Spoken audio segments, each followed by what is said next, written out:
जो ऑनलाइन है प्लीज़ आप लोग ऑफलाइन वाले लिखेंगे, ऑनलाइन वालों क्लासेस थोड़ी देर पहले चालू हुआ था, स्ट्रीमिंग में प्रॉब्लम आता था बिकॉज ऑफ सर्वर। अभी लाइव है वीडियो, और अभी तक जितनी भी क्लासेस हुई हैं वो वीडियो में आपको बताया जाएगा, ठीक है। मेनली हम लोग सिलेबस को पहले डिस्कस कर रहे थे और CGPSC मेन किस फोकस एरिया से क्वेश्चन पूछता है उसके बारे में चर्चा कर रहे थे, ठीक है। तो वहीं पर एक प्रश्न दिया है, आप लोग भी लिख सकते हैं, ठीक है। पहले हिंदी मीडियम लिखेंगे फिर इंग्लिश मीडियम। क्वेश्चन है छत्तीसगढ़ का इतिहास, हिंदी मीडियम के लिए, छत्तीसगढ़ का इतिहास भारत के इतिहास से, छत्तीसगढ़ का प्राचीन इतिहास भारत के प्राचीन इतिहास से प्रभावित रहा है। इस कथन को क्या करना है, आपको स्पष्ट करना है। The ancient history of Chhattisgarh is largely impacted by the ancient history of India. You have to examine this statement.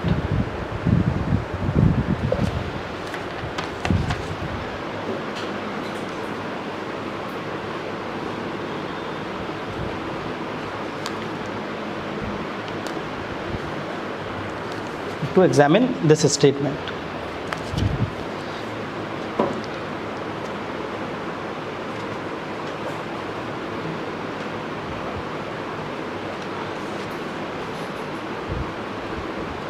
जो भी लोग ऑनलाइन अभी जुड़ रहे हैं पूछ सकते हैं जो भी पूछना हो। Good evening, someone whose name is UPSC।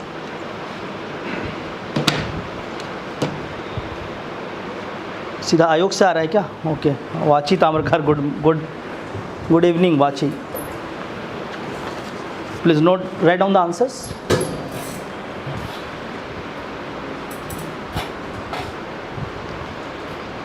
Online और कौन कौन जुड़े हैं? To everyone those are online, good evening.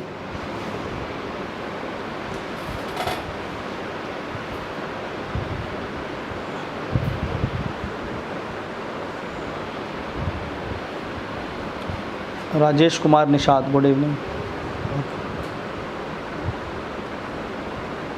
चलिए,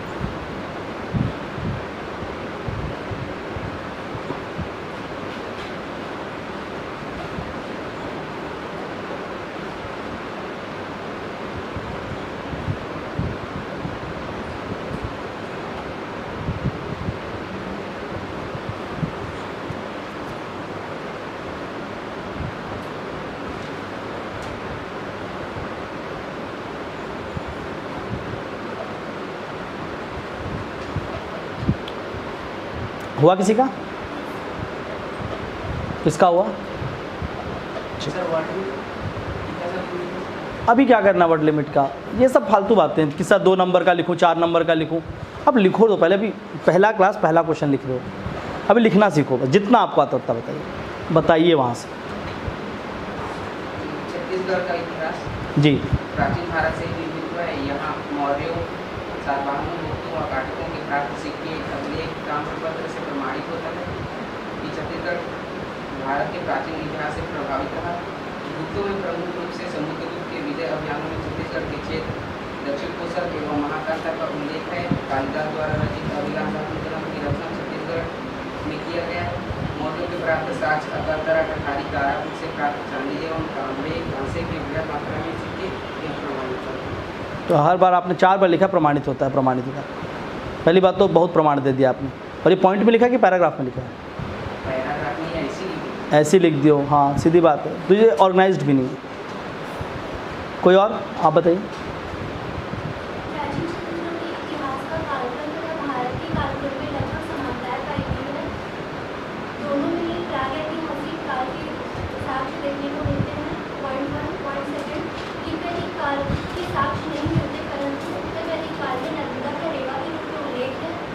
हाँ बोलिए।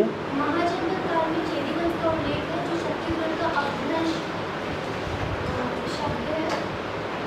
मौर्य वंश के प्राप्त साक्ष्य तारापुर, उड़ेला, कठारी, अकलतरा से सातवाहनकालीन अपिलक की मुद्राएं और किरारी का काष्ठ स्तंभ, गुप्तकालीन साक्ष्य, प्रयाग प्रशस्ति में महेंद्रवर्मन व्याघ्रराज का उल्लेख और कुमार गुप्त का रत्नजड़ी मूर्ति। क्वेश्चन क्या था? कि भारत के इतिहास से प्रभावित रहा है छत्तीसगढ़ का प्राचीन इतिहास, ठीक है। और किसी ने लिखा है? आप दोनों ने, चलो एक कोई आप रीड करिए। So the ancient history of Chhattisgarh is impacted Portuguese Brahman run, there is a mention of Portuguese. River Narmada is known as Reva River. In Ramayana era, Lord Ram during his exile spent most of the time in Chhattisgarh. In Mahabharat, where he spent the time in Chhattisgarh, which place? Sir, in Bastar most of the Have you time, mentioned but that? I haven't mentioned because of lack of the time. I have mentioned many points, sir. Sir, in Mahabharat, Sahdev was the one. Sahdev, one of the brother of Pandav, won this area. Ratanpur, Kharan, Khalari, Sirpur, Dhunji, these are the sites from where we can found Mahabharat era's evidences. And Buddhism major sites, Sirpur, Tuturia, Gongapar, Malhar, Dongargarh are the places. We can find many Buddha temples from here. Okay. Especially Shirpur Balarjun glorified this Buddhism in his reign. Jainism. So the major sites from where idols are found are Raipur, Bilaspur, Sarangarh, and Maurya era. So Chhattisgarh was one of the Mahajanapads. It was a part of Chhattisgarh. According to Yongsan description, leave your answers. It's good.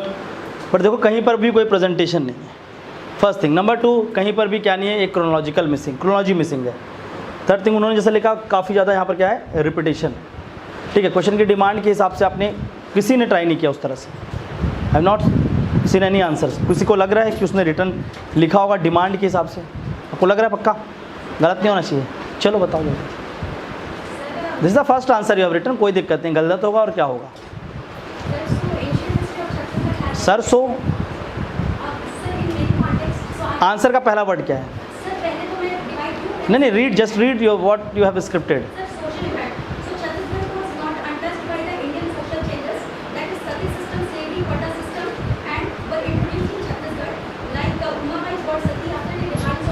बहुत आगे निकल गए हो, medieval stream चले गए हो।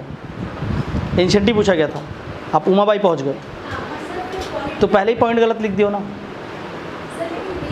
आप बिम्बाजी भोसले में पहुंच गए हो। पहली बात तो हम अभी एंशिएंट हिस्ट्री में लार्जली बात कर रहे थे।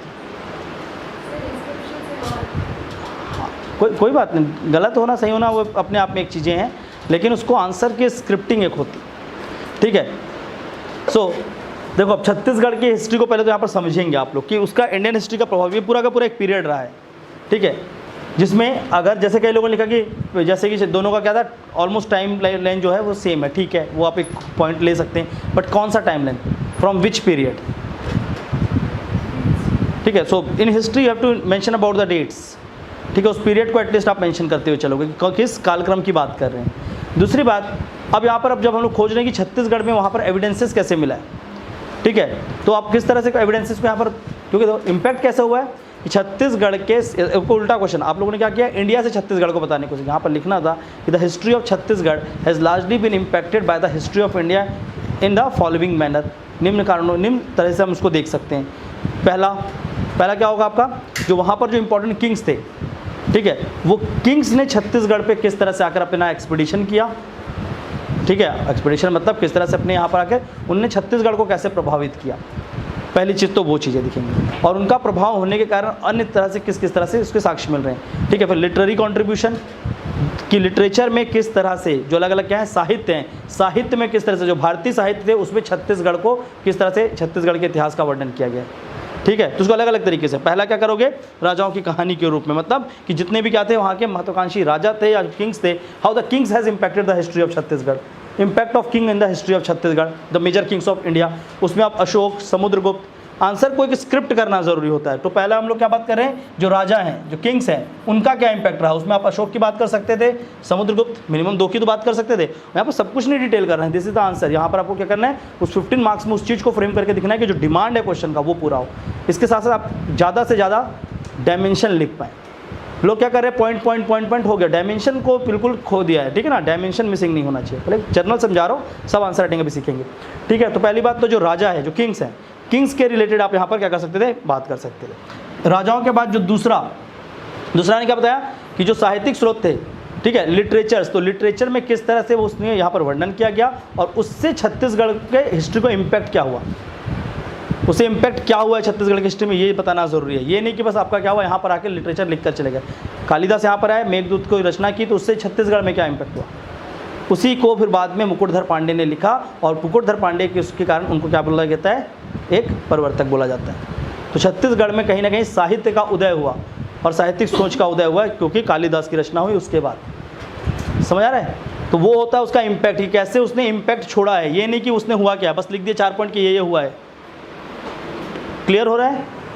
हाँ, इसके बाद अगला पॉइंट, ठीक है, क्योंकि उनकी हिस्ट्री के यहाँ पर कुछ कॉन्ट्रीब्यूशंस थे, जैसे कि क्या होगा, the development of religion and philosophy इन छत्तीसगढ़। छत्तीसगढ़ में धर्म और दर्शन का विकास हुआ, और इस धार्मिक और इस विकास में सबसे बड़ा सूचक कौन थे, क्योंकि भारत के इतिहास में कहीं ना कहीं क्या थे, सातवाहन थे और राष्ट्रकूट थे, और इन लोगों के समय क्या हुआ, अलवर और नैनार, ये सारे चित्त तो बने ही थे। उसके साथ क्या था, शैव और वैष्णविज्म। तो इसकी उत्पत्ति कहाँ पर हुई, छत्तीसगढ़ में हुई, खासकर सातवाहन के साथ साथ शैव धर्म का। इसके साथ साथ गौतम बुद्ध यहाँ पर आए, और गौतम बुद्ध से संबंधित यहाँ पर क्षेत्र मिले, तो छत्तीसगढ़ में क्या हुआ, बौद्ध धर्म का भी प्रचार हुआ। समझ आ रहा है? तो इतिहास को समझना है, फैक्ट को पढ़े हैं आपने, हिस्ट्री सब ने वही पढ़ा, यहाँ पर कोई भी ऐसा नहीं होगा जिसने इस हिस्ट्री को ऐसा पढ़ा होगा जो भी हम पढ़ रहे हैं, ठीक है। बट ऐसे आपको लिंक करना सीखना है, ठीक है। तो आप क्या लिख सकते हैं कि धर्म एवं दर्शन का विकास, ठीक है, धर्म एवं दर्शन, आपका रिलीजन एंड फिलॉसफी, इसका डेवलपमेंट। इसके बाद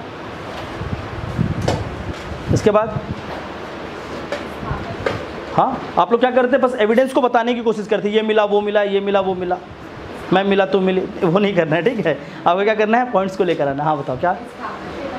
हाँ, it leads to the development of art and architecture in Chhattisgarh. Chhattisgarh में कला एवं स्थापत्य का उदय हुआ उसी से, क्योंकि कहीं ना कहीं क्या हुआ, उसी मंदिर निर्माण शैली से भारत के प्रभावित होकर हमारे यहाँ पर भी नागर और द्रविड़ कला की मंदिरें बनाई गई। मूर्ति कला क्या हुआ, वो भी स्थापित किया गया, और छत्तीसगढ़ में बहुत सारे डिफरेंट तरह के मूर्तियों का निर्माण किया गया। ठीक है, समझ आ रहा है?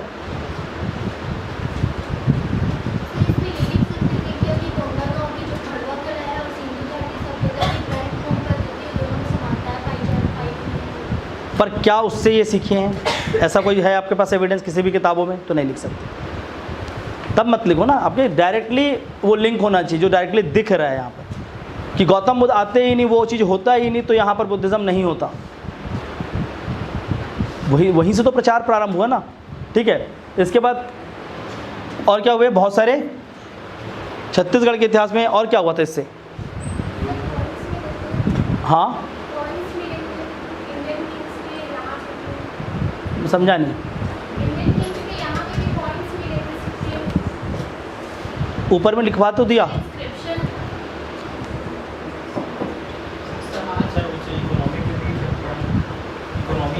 किस तरह का? मराठा जो बातें हैं वो तो बाद में आते हैं, वो तो बाद में आते हैं, ठीक है। उसके बाद सबसे इम्पोर्टेंट जो हुआ, छत्तीसगढ़ में आंतरिक राजनीतिक परिवर्तन हुआ, the administration the political change in Chhattisgarh, क्योंकि ये बगल के जो नेटिव और जो नेबरहुड किंग्स थे वही आकर छत्तीसगढ़ में आकर क्या करते, अपने डायनेस्टी को इस्टेब्लिश करते। Pandu, they started from Orissa, ठीक है, उस रीजन से आए थे। और छत्तीसगढ़ का अगर इतिहास को परिवर्तन भी किया जब कलचुरी आकर, तो वो भी क्या हुए थे, बाहर से आए थे, ठीक है। तो कहीं ना कहीं क्या था, जो आंतरिक राजनीति थी छत्तीसगढ़ की, उसको भी इन्होंने क्या किया, प्रभावित किया। क्वेश्चन ये नहीं कि भारत के इतिहास का क्या क्या साक्ष्य, क्वेश्चन है भारत के इतिहास का क्या प्रभाव है। क्वेश्चन को अच्छे से पहले समझेंगे। Question is about the impact, और आप लोग क्या कर रहे हो, एविडेंस की बात कर रहे हो। मैंने क्या पूछा है, प्रभाव, आप क्या बता रहे हो, साक्ष्य, ठीक है। तो प्रभाव और साक्ष्य में परिवर्तन, यही होता है क्वेश्चन रीडिंग बहुत वीक। प्रश्न को ही नहीं समझ रहे हैं और उत्तर लिखना शुरू, और फिर मेंस में क्या होता है, नंबर नहीं मिलता, फिर आगे होता है ये तो मैंने पूरा लिखा था, एग्जामिनर को कुछ नहीं आता, उसको सब आता था, उसने क्वेश्चन ही इसलिए फ्रेम किया था ऐसा। क्लियर है? इस लाइन पे किसी ने लिखा था आंसर, किसी ने प्रभाव के बारे में बात किया, क्यों? डायरेक्ट एविडेंस पे गए थे, ठीक है। और आकांक्षा, एविडेंस पे गए थे, एज वाइज गए थे? हाँ, एज वाइज पर इम्पैक्ट को समझा रहे थे या सिर्फ एविडेंस को समझा रहे थे? सिर्फ पॉइंट्स लिख दिए, हाँ, पर क्वेश्चन क्या था, ये था। और ये साल CGPSC ने बहुत खतरनाक तरीके से किया है, पूरे इतिहास के पेपर में, पूरे हिस्ट्री के पेपर में यही दिख रहा है। लोगों ने लिख कर तो आ गए आंसर, सब खुश हैं, इतिहास तो बढ़िया हो गया। अभी जाके एक बार प्रश्न को डिटेल में पढ़ो कि इतिहास कितना बढ़िया हुआ है, फिर समझ आएगा। जो भी एग्जाम दिए थे मीन्स कई लोग का अच्छा हुआ नो डाउट, लेकिन एक बार प्रश्न को अच्छे से पढ़ेंगे डिटेल में, तब दिखेगा कि 110 नंबर भी इतिहास में ला रहे हो तो बहुत ज़्यादा नंबर स्कोर कर जाओगे। 105 मार्क्स या 115 तक जाएगा तो बहुत नंबर होगा वो, क्योंकि हिस्ट्री को घुमाकर थोड़ा सा इस तरह से पूछा गया, डायरेक्टली इतिहास नहीं पूछी गई। ठीक है, क्वेश्चन चेंज हो रहा है, धीरे धीरे CGPSC अपने आप को ग्रो कर रहा है, तो हमको भी क्या करना होगा, उसके साथ साथ आगे बढ़ना होगा। ठीक है, चलिए इसके बाद पहले तो बात करते हैं कहाँ तक पहुँचे थे हम लोग डिस्कशन में। अभी तो ये खाली सिलेबस डिस्कशन से क्वेश्चन आ रहे हैं ना, अभी आगे और चलेंगे। इन पॉइंट्स को लिखा आप लोगों ने, लिखा है कि नहीं लिखा है? लिख लो, जिन्होंने नहीं लिखा पहले लिख लीजिए। हाँ बता दे रहा हूँ, पहले राजाओं, ये आपका साहित्य, साहित्य स्रोतों से, बाद में क्या हुआ छत्तीसगढ़ में उसी से साहित्य का उदय किस तरह से हुआ। ठीक है, उसके बाद धर्म एवं दर्शन। ठीक है, उसके बाद हम लोग क्या बात करते हैं, स्थापत्य कला के बारे में बात किए, और जो क्या थे बाहरी जो राज्य थे उनका किस तरह से यहाँ की राजनीतिक परिवर्तन को सुनिश्चित किया। हाँ, राजनीतिक परिवर्तन में तो ये भी बता सकते हो कि एक काल ऐसा भी था जो छत्तीसगढ़ का स्वर्ण काल है, उसमें वो क्या है, जो किंग है वो खुद ही स्वतंत्र नहीं था। The king itself is not a self for the sovereign ruler, it is he has been ruled by some other one. ठीक है, तो उस चीज़ों को यहाँ पर मेंशन करते हुए चीज़ों को समझाना है। ठीक है, मतलब समझिए इतिहास को, अभी तो समझ विकसित करना। जैसे वो थीम, जितना अच्छा थीम समझेंगे उतना अच्छा आपका क्या होगा, हिस्ट्री का प्रॉपर चीज़ आपको डेवलप होगा, फैक्ट उतना अच्छा डेवलप होगा। थीम पे पहले ध्यान रखना, और जब आंसर लिखने जाएंगे तो यहीं से देखना आपको बहुत सारे पॉइंट्स आएंगे। जैसे कि अभी मैं आपको सिखाऊंगा कि कभी भी कल्चर या समाज पे क्वेश्चन आए, खासकर कल्चर पे, संस्कृति पे, तो संस्कृति पे क्वेश्चन आएगा तो उसको ओपन करना सीखना है। उसके कई डायमेंशन होते हैं संस्कृति के, और इसको क्या करेंगे आप खोलोगे पहले, और खोलने के बाद दिखेगा कि इसमें क्या है 5-7 पॉइंट तो हमेशा बन जाएगा। कुछ तो अपने आप में बने बनाए आंसर्स होते हैं। ठीक है, क्वेश्चन आता है देखने में टफ लगता है, पर उसका आंसर पहले से बना हुआ होता है, पर आप उसको सोच नहीं पाते उस लाइन पे। ठीक है, तो कैसे सोचना टॉपिक को भी अभी समझते हैं। ठीक है, नेक्स्ट टॉपिक क्या था हमारा, छत्तीसगढ़ के क्षेत्रीय राजवंश। छत्तीसगढ़ के क्षेत्रीय राजवंश, ठीक है, वो सारे हैं। और अब छत्तीसगढ़ के जो क्षेत्रीय राजवंश है, इसमें सबसे बड़ा दिक्कत क्या है, समस्या, कि इसके लिए आपका मेन किताब क्या पढ़ोगे, स्रोत क्या होगा। कभी कभी ऐसा क्वेश्चन दिखता है आपको लगता है कि किस किताब से पूछ लिया, और कभी कभी बहुत जेनेरिक होता है। कुंजी पढ़ना है तो एकदम बंद कर देना, ठीक है ना, कुंजी एकदम बंद कर देना आज से, अगर आप चाहते हो कि आंसर राइटिंग आपका अच्छा हो। समझ रहे हैं कुंजी किसको बोलते हैं? ठीक है, इसलिए बोल रहा हूँ आपको जो प्रॉपर बुक है, खासकर राम कुमार बिहार पे क्षेत्रीय राजवंश को बहुत अच्छा कवर किया गया है, और नंबर 2 किस में किया गया है, बृहद संदर्भ। ठीक है, बाकी जो क्लास में थे आपके क्लास नोट्स में सब कुछ कवर कर दिया गया है, तो आपको और ज़्यादा नहीं जाना है, क्लास नोट्स पे रहोगे जो रेगुलर मेरे साथ थे। ठीक है, बाकी जो उसके बियॉन्ड जाके पढ़ रहे थे आप लोग का और कुछ स्रोत है, तो आप क्या करोगे, क्षेत्रीय राजवंशों के लिए ये 2 किताबों को फॉलो करेंगे, स्पेशली हिंदी मीडियम पे। ठीक है, चलिए, तो पहली बात समझ आया सिलेबस कैसा है, कहाँ से प्रश्न पूछे जा रहे हैं, किस तरह से PSC फ्रेम कर रहा है, वो क्या चाह रहा है आपसे। ठीक है, PSC क्या चाह रहा है, पहले बात अच्छे से समझना। पहला क्या है आपका, कि आप प्रश्न को अच्छे से पढ़ें। ठीक है, जो क्वेश्चन है उसको आप बहुत अच्छे से पढ़ें। फर्स्ट थिंग, लिखते चलो, इसको ये याद रखना चाहिए कि पहला काम क्या होगा, आपको प्रश्न को बहुत अच्छे से पढ़ना है, स्टडी और रीड द क्वेश्चन केयरफुली। पहला चीज़ तो PSC यही चाह रहा है, क्योंकि उसने क्वेश्चन को ऐसे सेट किया है कि आप पढ़ने से ही आप क्या करो, सीधा लिखना चालू कर दो, और आप जैसे लिखना चालू कर दोगे आप मेन डिमांड को भूल जाओगे। प्रश्न को जब भी पढ़ेंगे तो याद रखना कि प्रश्न को पढ़ने के बाद आपके पास पहला चीज़ क्या होना चाहिए, प्रश्न का डिमांड क्या है, एक्चुअल में उस प्रश्न में क्या पूछा जा रहा है। ठीक है, क्या भाव है उस प्रश्न का, सबसे पहले वो पढ़ना है। जैसे क्वेश्चन इस बार किसको दे दिया था, वैसे ही सिंपल सा मगध को। ठीक है, लोगों ने सब लिख दिया, पर क्वेश्चन एक्चुअल में क्या पूछा था, भौगोलिक कारण बताइए। लोग सब लिख कर है ना, वैवाहिक संबंध, महत्वाकांक्षी राजा, नहीं पूछा था ना प्रश्न में, वो पूछा ही नहीं था, क्वेश्चन कुछ और था पर लिख कर कुछ और है। तो सबसे पहले क्या करना है, क्वेश्चन की डिमांड को समझना, प्रश्न के एकदम अच्छे से डिमांड को समझना। डिमांड को समझने के बाद, डिमांड कब समझ आएगा, जब प्रश्न में लिखा हुआ जो कीवर्ड है, जिस मतलब जो प्रश्न में एक्चुअल में पूछा गया है, उस कीवर्ड को आप क्या करोगे, अपने प्रश्न पत्र में ही अंडरलाइन कर देना कि पूछा क्या गया है। ठीक है, फर्स्ट थिंग, इसको ध्यान रखना। दूसरा, ठीक है, अब आते हैं हम लोग उत्तर पे।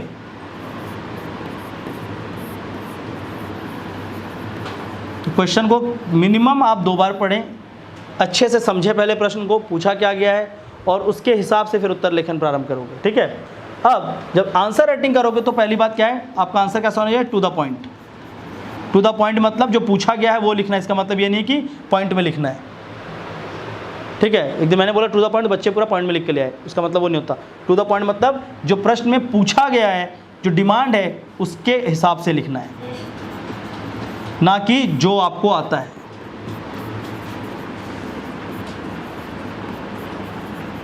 बच्चे क्या करते हैं, जो आता है लिखो, कॉलेज का एग्ज़ाम है और फेल हो जाओ। क्वेश्चन में जो चीज़ पूछा ही नहीं है उसकी जानकारी देकर आओगे तो मार्क्स क्यों देगा। वो पूछ रहा है भाई कि भारत की कृषि में हरित क्रांति का क्या प्रभाव है, लोग लिख रहे हैं हरित क्रांति ये था, क्या करें, था तो था, हमको क्या करना है, इम्पैक्ट कैसे किया वो बताओ ना। बहुत सारे ऐसे क्वेश्चन थे, ठीक है। क्वेश्चन को बिना समझा पूछा क्या है, प्री मॉनसून सावर इन छत्तीसगढ़, उसका क्या डिस्ट्रीब्यूशन है, जो क्या होता है रिट्रीटिंग मानसून होती है उसका किस तरह से छत्तीसगढ़ में वितरण है। एक ज्योग्राफी में प्रश्न आया था, मानसून लिख के आ गए हैं, तो गलत हो रहा है ना वो चीज़। आपको एक्चुअल में क्वेश्चन को बहुत क्लियरिटी से पढ़ के आना है, और अगर क्वेश्चन की क्लैरिटी को आपने मिस कर दिया तो याद रखना कि आंसर आप गलत ही लिखोगे और वो अगला आपको मार्क्स नहीं देगा। तो पहली बात, टू द पॉइंट लिखना है, प्रश्न की डिमांड के हिसाब से लिखना है, ना कि जो भी आपको आता है वो लिख देना है। जैसे कि सपोज करते हैं एक सिंपल सा प्रश्न है ना, एक क्वेश्चन देता हूँ आपको, ऐसे सिंपल सा लिखो मत, ऐसे यहाँ पर समझेंगे ब्लैक बोर्ड पे, ठीक है। प्रश्न है कि अशोक, ठीक है, जो सम्राट क्या होते हैं, अशोक के कलिंग अभियान का वर्णन करें, या अशोक के कलिंग अभियान का वर्णन करें एवं उसके उपरांत अशोकमय परिवर्तन के बारे में व्याख्या करें, ये पूछा है। तो अब वहाँ पर ये लिख रहे हैं अशोक ने स्तूप का निर्माण करवाया, अशोक के माता पिता ये थे, ये सब नहीं लिखना है। मैं एक जनरल चीज़ बता रहा हूँ। क्वेश्चन में क्या होगा, 2 खंड में प्रश्न को पूछा गया, पहली बात उसके कलिंग अभियान को समझाइए, और दूसरा तो आप डायरेक्ट टॉपिक वही बनाओगे और उसके हिसाब से लिखोगे। पॉइंट में लिखोगे, पैराग्राफ में लिखोगे, वो बात की बात है, पर पहले तो ये है कि डिमांड को समझिए और जो पूछा गया है उसको लिखेंगे, उसके बियॉन्ड नहीं जाना है, ठीक है। इसके बाद अब उत्तर लेखन में सेकंड चीज़ क्या होगा आपके पास, कीवर्ड। ये बहुत इंपॉर्टेंट चीज़ है, ये कीवर्ड्स, और इसके बाद कनेक्टिंग द डॉट्स। इसका मतलब समझाता हूँ, अभी समझो बस, उसके बाद तो उत्तर लेखन में आएंगे, सबका हिंदी इंग्लिश सबको नॉर्मल कर देंगे, ठीक है। अब कीवर्ड्स क्या होते हैं, वो प्रमुख वर्डों को खोजना है जो कि उस उत्तर पे क्या करेगा, हेल्प करेगा, समझ आ रहा है। और हर टॉपिक में क्या होते हैं, ऐसे 7, 8, 10 कीवर्ड्स होते हैं, उसी के आसपास वो टॉपिक घूमता रहता है।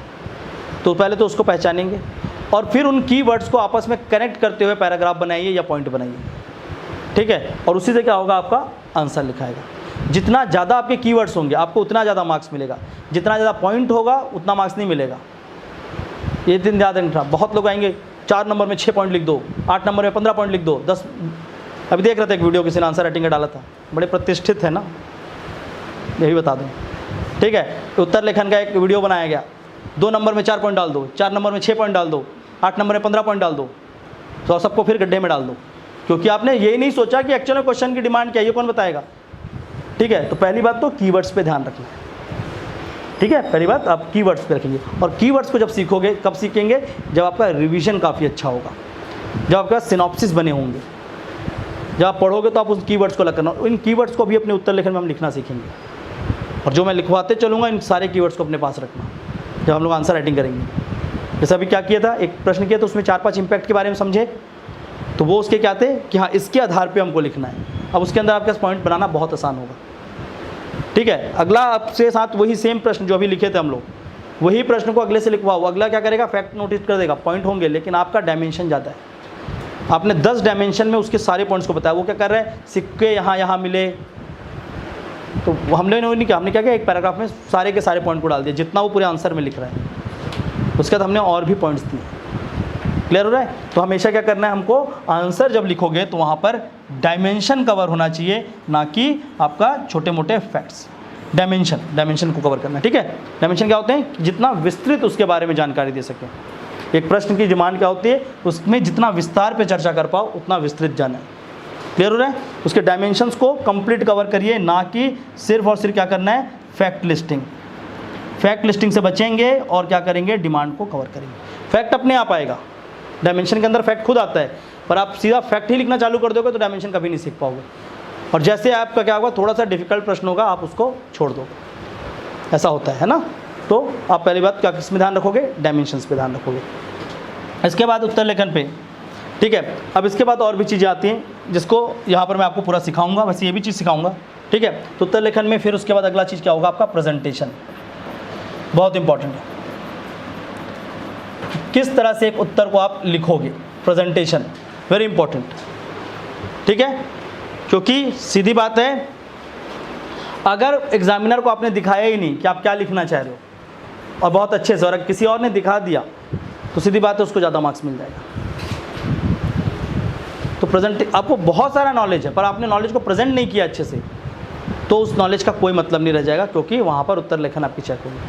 और प्रेजेंटेशन के लिए फिर आप क्या कर सकते हो, इसके लिए आपके पास अलग अलग स्ट्रेटेजी हम अपनाएंगे। पहला क्या सीखेंगे कि किस तरह से पॉइंट वाइज लिखा जाता है, ठीक है। अब पॉइंट वाइज लिखते हैं तो उसको देखेंगे कि कैसे आप क्या करोगे, पॉइंट को किस तरह से क्रिएट करोगे। कभी भी आप पॉइंट वाइज लिखोगे तो प्रेजेंटेशन का यहाँ पर सबसे बड़ा डिमांड क्या है, अगर किसी पॉइंट को लिख रहे हैं तो उसका डिमांड होता है आपका उदाहरण होना चाहिए। क्या होना चाहिए, उदाहरण होना चाहिए। अगर आपने कभी भी पॉइंट वाइज लिखा है तो उसका एक उदाहरण होना चाहिए। जैसे कि अभी उन्होंने पीछे से एक क्वेश्चन का आंसर में कुछ बताया था, एक पॉइंट, हाँ आपने कुछ एक पॉइंट लिखा था जो अपने आप में बहुत जेनेरिक पॉइंट है, स्पेसिफिक नहीं है। शायद आपने 2-3 पॉइंट लिखे थे ना। पॉइंट नंबर 3 पढ़िए, क्या लिखा है आपने, हाँ पढ़िए। नहीं, उसी में 3rd पॉइंट में क्या लिखा था, उसी आंसर पे। हाँ ठीक है, उसके ऊपर वाला 2nd पॉइंट क्या लिखा है, हाँ ये पॉइंट उन्होंने बहुत most of the time in Chhattisgarh, कौन सा टाइम, कितना टाइम पता है ना, 10 साल, 10 ईयर्स, और कहाँ पर, दंडकारण्य पे फॉर एग्जाम्पल, और यहाँ पर 10 ईयर्स इन दंडकारण्य।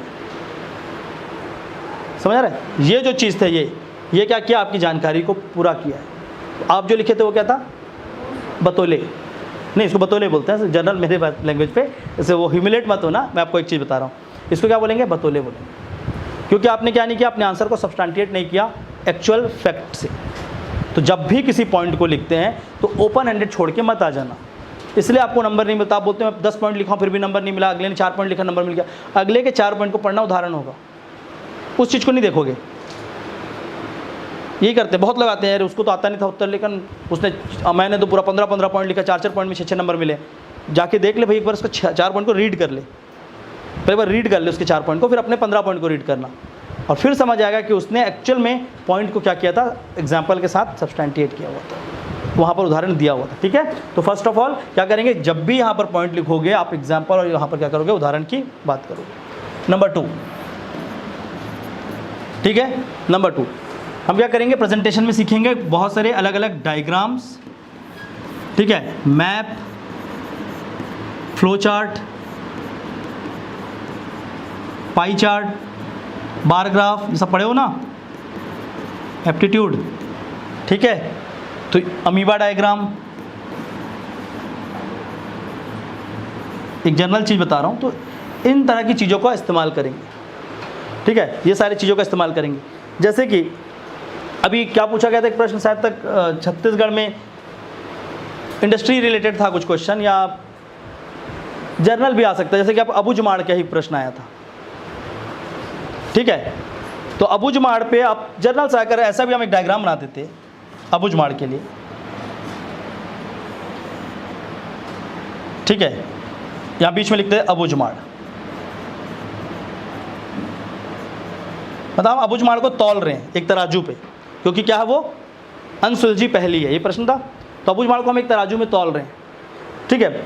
तो अबूझमाड़ में क्या नहीं है, शिक्षा, तराजू में नीचे की ओर, ठीक है। और क्या लैगिंग है, स्वास्थ्य, और क्या नहीं है यहाँ पर, किसी भी तरह का औद्योगिकरण, ठीक है।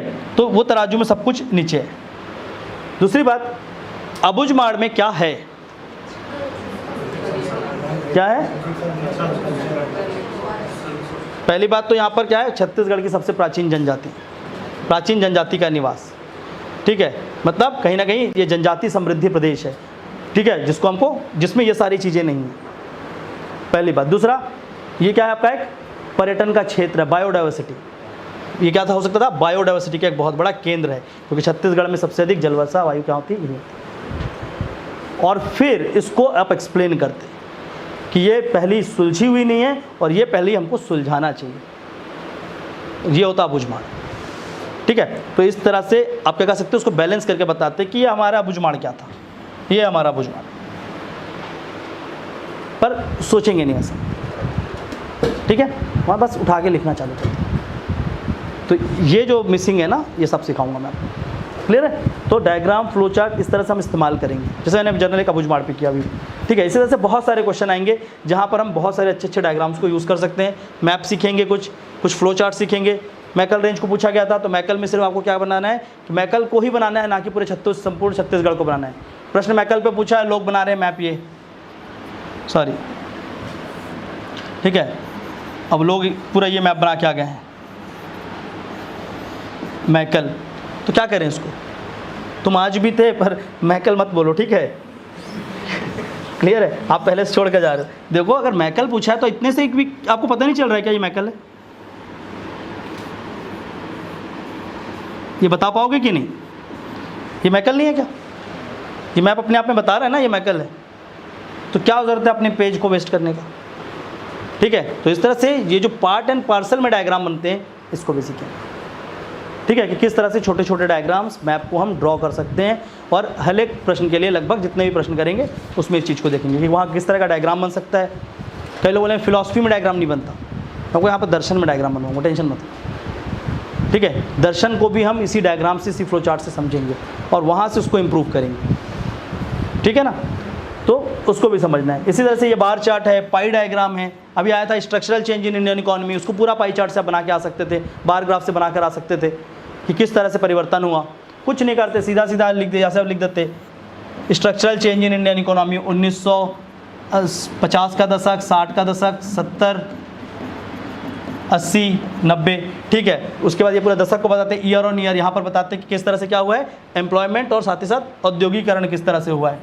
औद्योगिकरण या आपका तीन विकासों को बताते हैं, उद्योग, कृषि और साथ ही साथ सेवा, ये 3 क्षेत्रों की बात करते हैं। फिर यहाँ बताते हैं कि 1950 के आसपास एक लाइन बना देती है, आपका क्या होता कृषि, या उल्टा बनाते हैं इसको, एक मिनट। कृषि क्या हुआ है सबसे ज़्यादा पहले, तो कृषि पहले ज़्यादा था और धीरे धीरे कृषि का धीरे धीरे कंट्रीब्यूशन क्या हुआ, कम होता गया, क्लियर है। उसके बाद क्या था आपका उद्योग, उद्योग का क्या हुआ, पहले तो कम था, मिनिमम था, फिर धीरे धीरे करके हुआ, बीच में बराबर आया, बट अभी फिर से डिक्लाइन होना चालू हुआ सेवाओं के कारण, ठीक है। तो किस दशक में कैसा था, इससे तो कम ही था, ठीक है, और बट धीरे धीरे क्या हुआ, वो लगभग इससे ऊपर गया, ठीक है। फिर सेवा क्षेत्र बिल्कुल कम था, 1990 के दशक के बाद सेवा क्या हुआ। तो इस तरह से आप क्या कर सकते थे, इन चार्ट्स का इस्तेमाल किया जाता है। ये सब आपका खुद का क्रिएशन होगा, ये किसी किताब में नहीं मिलेगा, ठीक है। तो ये सारी चीज़ को कैसे पेपर के ऊपर आप बना के आ सकते हो, ये सारी चीज़ सीखेंगे। फिर आपको कुछ नहीं था, लिख देते ABCD, ABC, और किस तरह से हमने उसके परिवर्तन को समझाया, और फिर डायग्राम के थ्रू बताते कि ये ऐसा हुआ क्यों, ठीक है। इसी को हम लोग अलग अलग फेस में बना लेते हैं ऐसा करके, ये दशकों को, ठीक है। फिर प्रथम दशक यहाँ पर किस तरह से हुआ, सेकेंड, थर्ड और फोर्थ, और चारों दशक में किस तरह से उद्योग क्षेत्रों का विकास हुआ, इसके संबंधित कैसे आपका क्या हुआ, रोजगार विकास हुआ, किस तरह से भारत में परिवर्तन हुआ, सब चीज़ को समझा, और क्या प्रॉब्लम था। तो ये चीज़ क्रिएट किया जा सकता था, ठीक है। पॉइंट वाइज तो आप लिखते हैं, लेकिन इसको भी आप एग्जाम पे इंक्लूड कर सकते हैं। क्लियर हो रहा है सभी को, ओके। चलिए इसके बाद आगे चलते हैं। तो आप क्या करोगे, पहली बात तो हम प्रेजेंटेशन को इंप्रूव करेंगे। किस तरह से करेंगे, तो पॉइंट वाइज जाएंगे, तो अगर वहाँ पर एग्जाम्पल डालना है, पॉइंट वाइज नहीं लिखना, पॉइंट में एग्जाम्पल डालना है, स्पष्टीकरण देना है। दूसरी बात, डायग्राम, मैप और फ्लो चार्ट इसका इस्तेमाल करना है, ठीक है। जितना ज़्यादा हो सके हम सीखेंगे, प्रश्नों में जितना ज़्यादा क्रिएटिव राइटिंग कर सकें। क्रिएटिव राइटिंग इससे, क्रिएटिव राइटिंग मतलब नहीं कि आप बहुत ही अभद्रपूर्ण हिंदी या छत्तीसगढ़ लिख रहे हैं, इंग्लिश लिख रहे हैं, उसको मैं बहुत अच्छा हिंदी और इंग्लिश नहीं बोलूँगा, अभद्र बोलूँगा, ठीक है ना। कि अगर आप क्या लिख रहे हैं, इस तरह से इंग्लिश में फ्रेज लिख रहे हैं, write a note on the monsoon, तो उसमें क्वेश्चन लिख रहा है, the shower has been come in the different part of India in the month of May and it has been percolated down. ये फालतू चीज़ें हैं, ये कोई मतलब का नहीं है इस इंग्लिश का। सिंपल सा लैंग्वेज में लिखना है, monsoon arrive in India on 5 जून, ये वाला लगना चाहिए। एग्जामिनर इसको पढ़ना पसंद करता है, जितना आप सिंपल भाषा में लिखें। वैसे हिंदी में भी है, इतना हार्ड हिंदी लिख कर आ गए इसका कोई मतलब नहीं। एक ऐसा लिखेंगे जो सब व्यक्ति समझ पाए, ठीक है। तो तीसरी चीज़ आपको हमेशा क्या ध्यान रखना, अपना लैंग्वेज को ध्यान रखना। जो भी आप भाषा शैली रखोगे वो क्या होना चाहिए, एक स्पष्ट भाषा शैली होना चाहिए, एक ऐसा लैंग्वेज होना चाहिए जो हर किसी को समझ आए। पर उस चक्कर में इतना आसान भाषा भी मत कर देना कि छोटा बच्चा भी जान जा रहा है। मतलब आपने क्या मिसिंग कर दिया, जो सब्जेक्ट की टर्मिनोलॉजी है, जो उस विषय के संबंधित जो मुख्य शब्द हैं। अब इतिहास लिख रहे हैं तो आप बस लिख रहे हैं, तो अब कुछ क्वेश्चन आ गया सिरपुर में, तो सिरपुर में इनकी खोज की, उनकी खोज की गई, जो ऐसे ऐसे थे नहीं, पुरातत्व खनन ये लिखना है सब। सिरपुर एक पुरातात्विक क्षेत्र है, ये लिखना है। ऐसा नहीं कि सिरपुर में बहुत खुदाई की गई, बहुत सारा चीज़ पाया गया, ठीक है, ओके, बहुत खोदे हैं, बहुत पाए हैं, अरुण शर्मा खोदे हैं, इतना आसान कर दिए, ठीक है, KG1 का बच्चा भी समझ गया, उतना नहीं। लेकिन आपको उसके सब्जेक्ट जो होता है, सब्जेक्ट का जो एक लैंग्वेज डिमांड होता है, उतना में रहना है, उससे बहुत ऊपर नहीं चले जाते, ठीक है। ये भी नहीं लिख देना कि the stone of Sirpur has been dug during the 1953 and with the successive digging of the land we have found. ये पागलपंती है। ये कौन सा आप हिंदी लिख रहे हैं, कौन सा इंग्लिश लिख रहे हैं, ठीक है ना। छत्तीसगढ़ की पृथ्वी को क्या बोलते, चट्टानों को खोद दिया गया और सिरपुर की खुदाई को खोदते ही गए और ये मिला, ये सब भी क्या है, ये फालतू इंग्लिश है। तो आपका language should be very good, language बहुत प्रॉपर होना चाहिए। जितना अच्छा आपका भाषा शैली होगा उतना ज़्यादा आपको मार्क्स मिलेगा, ठीक है। तो एक तो इस पे ध्यान रखेंगे, इस पे रखेंगे, लैंग्वेज पे रखेंगे। इसके साथ साथ जो डिमांड के बारे में बात कर रहे थे, ठीक है। इसके बाद एक और चीज़, जब ये डायग्राम बनाओगे ना तो याद रखना इसको क्लियर बनाना है। कई लोग इतना गंदा डायग्राम बनाते हैं, पूरा मन उतर जाता है, मतलब ऐसा उसको देख के लगता है कि दुनिया में सबसे गंदी चीज़ है ये। इंडिया बनाना है, क्वेश्चन पूछा गया भारत में मानसून के वितरण को समझाइए।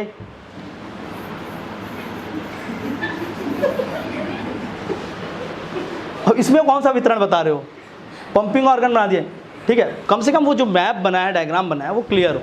It should be very clear कि हाँ आपको थोड़ा सा समझ तो है ना कि हाँ ये इंडिया का डायग्राम है, ये इंडिया का मैप है छोटा सा,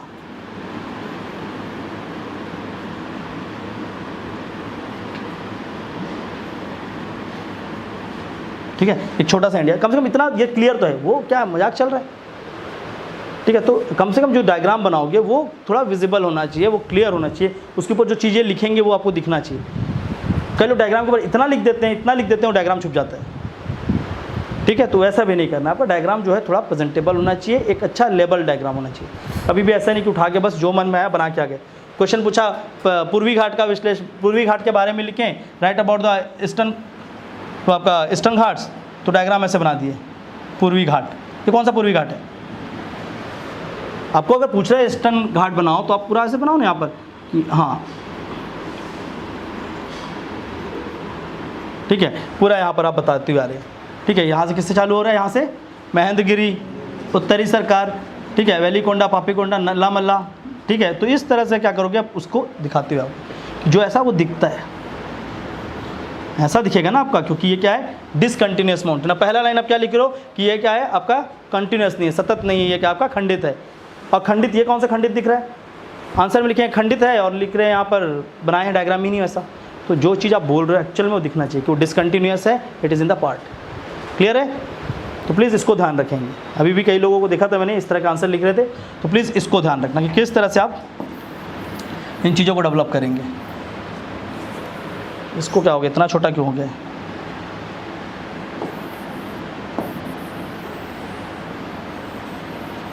ठीक है। क्लियर है, यहाँ तक सभी को समझ आ रहा है क्या गलतियाँ होती हैं आंसर राइटिंग में।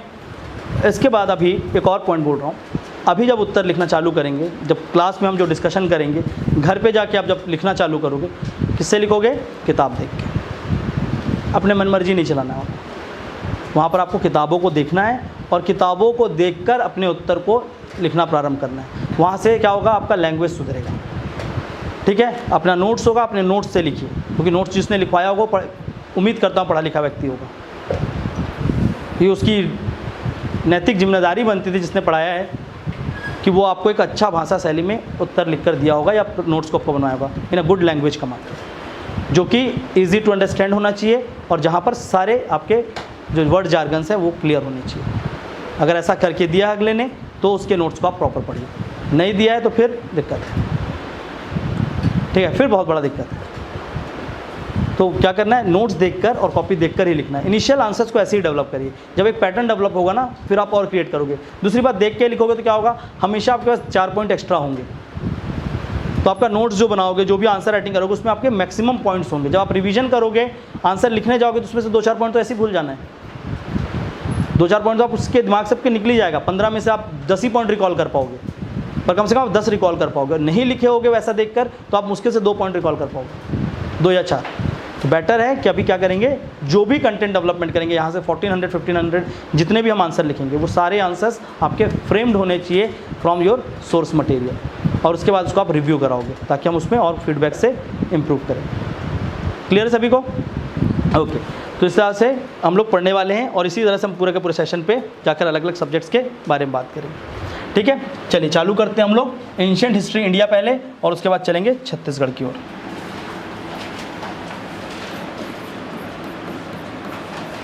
जो भी बात बोला है प्लीज़ उसको ध्यान रखना ना, भूलना मत। एंशिएंट इंडिया, प्राचीन भारत। प्राचीन भारत और इससे संबंधित प्रश्नों के बारे में बात करते हैं। पहला प्रश्न लिखेंगे, क्या क्या प्रश्न लिखा दिया है अभी तक? एक मिनट ना, थोड़ा सा ऑनलाइन वाले लोग को भी देख लेते हैं, तब तक आप लोग जो भी प्रश्न लिखवाया उसको एक बार मेरे को बताइए। फर्स्ट क्वेश्चन क्या लिखे थे? छत्तीसगढ़ का इतिहास, हाँ। उसके बाद वैदिक काल के प्रशासन व्यवस्था पर प्रकाश डालिए। इसको लिखने का प्रयास करेंगे आप लोग अभी, ठीक है? आपको टाइम दे रहा हूँ आपका 5 मिनट का। वैदिक काल से संबंधित विभिन्न प्रशासनिक, क्या था? वैदिक काल के प्रशासन से संबंधित प्रशासन पर प्रकाश डालिए। वैदिक काल के प्रशासन पर प्रकाश डालिए, उस क्वेश्चन को आप लिखने का कोशिश करेंगे। तब तक मैं ऑनलाइन वालों से डील कर रहा हूँ, ठीक है? 5 मिनट का टाइम दे रहा हूँ आपको, please try it. Online let me take the names. Vachi Tamrakar, Rajesh Kumar Nishad, John Malla, good evening. Kapil Banjare, good evening. Never give up sir. Question एक बार रिपीट कीजिए प्लीज़। हाँ, अभी जस्ट रिपीट किया मैंने आपको, ठीक है? पहले उस प्रश्न को लिखिए और उसका उत्तर देखिए। पप्पू उर्फ राहुल गांधी, देखो कितना बढ़िया बढ़िया नाम है, ठीक है? अब ये भी प्रेजेंट है। चलो, कोई तो आया कांग्रेस से भी हमारे पास, ठीक है? Then question repeat. हाँ, क्वेश्चन अभी जस्ट बताया आप लोगों को, उस क्वेश्चन को लिखेंगे, ठीक है? जो क्वेश्चन बताया उसको लिख लीजिए पहले प्लीज़। जो भी ऑनलाइन है, हिंदी और इंग्लिश, अभी जो क्वेश्चन कर रहे हैं उस क्वेश्चन को लिखिए। वैदिक काल के प्रशासन पर प्रकाश डालिए। Throw light upon the administration of, sorry, on the polity of, not administration, प्रशासन नहीं, आपका शासन बोल सकते हैं, polity. Throw light upon the, राज्य व्यवस्था की बात करें ना, उस काल की राज्य व्यवस्था पर प्रकाश डालना, ठीक है? ऑन द पॉलिटी ऑफ वैदिक एरा।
लिखो लिखो, कॉपी लाओ।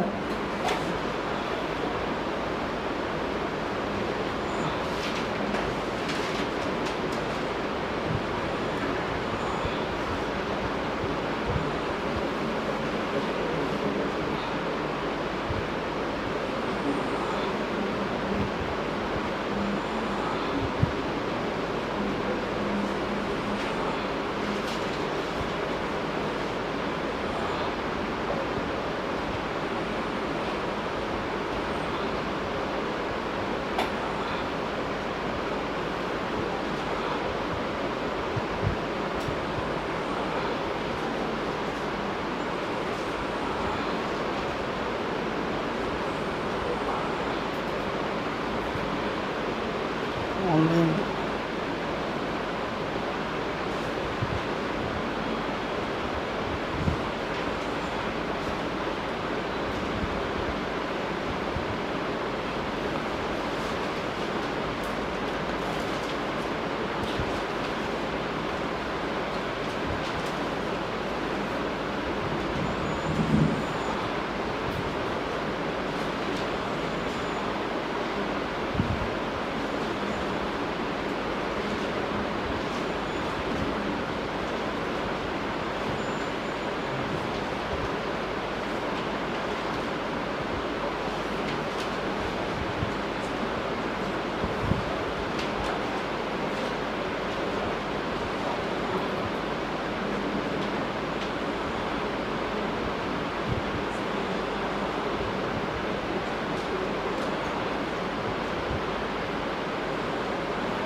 इधर नहीं देखना, उधर लिखना है।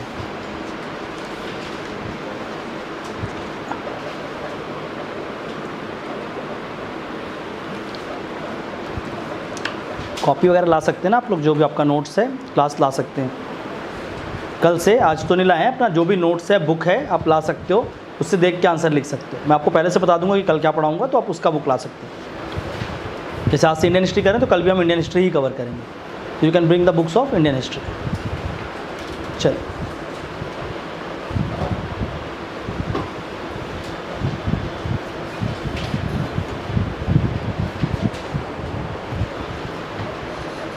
नहीं लाया कॉपी, नहीं बन रहा है तो देख के लिख लो। स्ट्रक्चरिंग कर रहे हो, गुड।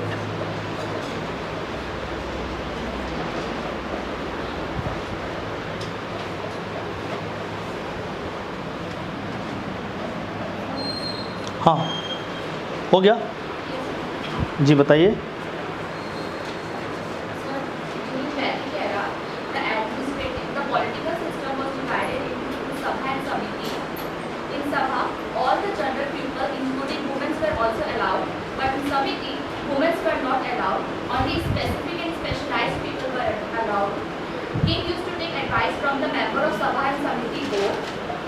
ये कहाँ पे लिखा है?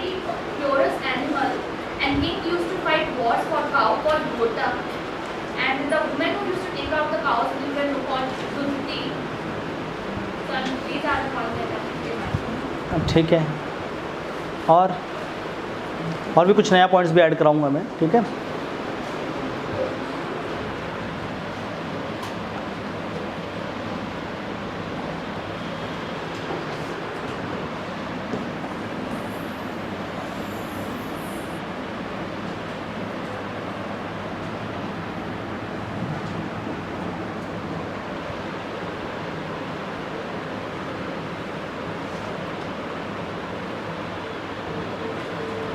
ठीक है, पहले तो कुछ पॉइंट्स यहाँ पर जनरल देख लो कि क्या क्या आप वहाँ पर लिख सकते थे और कौन कौन से पॉइंट्स आते हैं।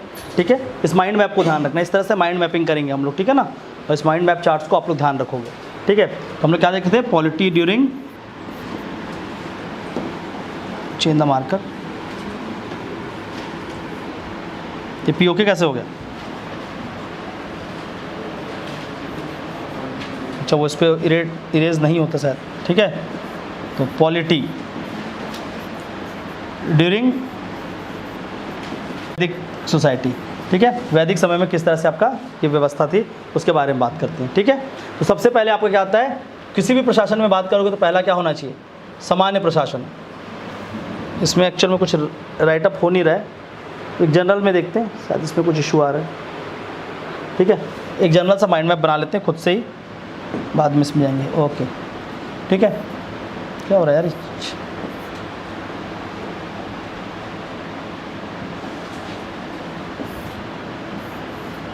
ठीक है। सबसे पहले अगर हम लोग पॉलिटी की बात करें, सबसे पहले क्या था आपका सामान्य प्रशासन, जनरल एडमिनिस्ट्रेशन, ठीक है। तो कैसी थी इनकी सामान्य प्रशासन, वेरी गुड, वेरी गुड। क्या था, अलग अलग इकाइयों में ये बटी हुई थी, कुल ग्राम था और उस सब के क्या थे, अलग अलग हेड थे, ठीक है। तो पहली बात तो क्या था, उसके सामान्य प्रशासन की बात करते हैं कि सामान्य प्रशासन में अगर देखते तो संपूर्ण क्षेत्र अलग अलग छोटी इकाइयों में बटा था और वही इकाई के क्या थे, अलग अलग हेड थे, ठीक है। जैसे कि कुल, ग्राम, कुलपति, ग्रामीणी सब देखे थे ना, ठीक है। तो हमेशा पहले तो क्या करेंगे, जनरल एडमिनिस्ट्रेशन, तो उसके यूनिट्स क्या हैं और उसके हेड्स क्या हैं, इसके बारे में आप इसे आंसर में लिख सकते थे। बस जस्ट मैं पॉइंट्स बता रहा हूँ कि आप क्या क्या लिख सकते थे, ठीक है। तो एक आप क्या कर सकते हैं, सामान्य प्रशासन से संबंधित चीज़ों के बारे में बात करते हैं कि कुल था, कुलपति था, राजन था, उसके साथ साथ जो राजा था, हेड होता था, तो राजन और राजन का क्या कार्य था उसके बारे में थोड़ा सा बात करते हैं, ठीक है, कि किंग क्या था और किस तरह से किंग अपने एडमिनिस्ट्रेशन को करता था। इसके बाद जो मेन चीज़ यहाँ पर देखने को मिला वो क्या मिला, कुछ सभा देखने को मिली, असेंबली, ठीक है, असेंबली, जो यहाँ पर सभाएं देखने को मिली। एक का नाम तो सभा ही था, ये भी 3 तरह के थे, एक सभा ही था,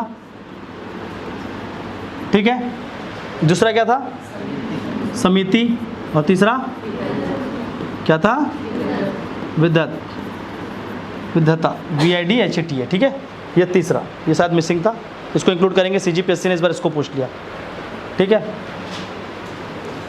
इसको पूछ लिया था, क्लियर है, ये मिसिंग हो गया था, तो उसके लिए सॉरी। जो मेरे से पढ़े थे एक्चुअल में, वो जिस दिन हम लोग पढ़ा रहे थे उस दिन ये चीज़ लिखवाना ही भूल गया था और डायरेक्ट क्वेश्चन 2 मार्क्स का आ गया, तो उसका रिस्पॉन्सिबिलिटी मेरा था, लेकिन इस बार नहीं, ठीक है, उसको इंक्लूड करेंगे, ठीक है। तो क्या पूछा था, तीसरा विधता, ठीक है।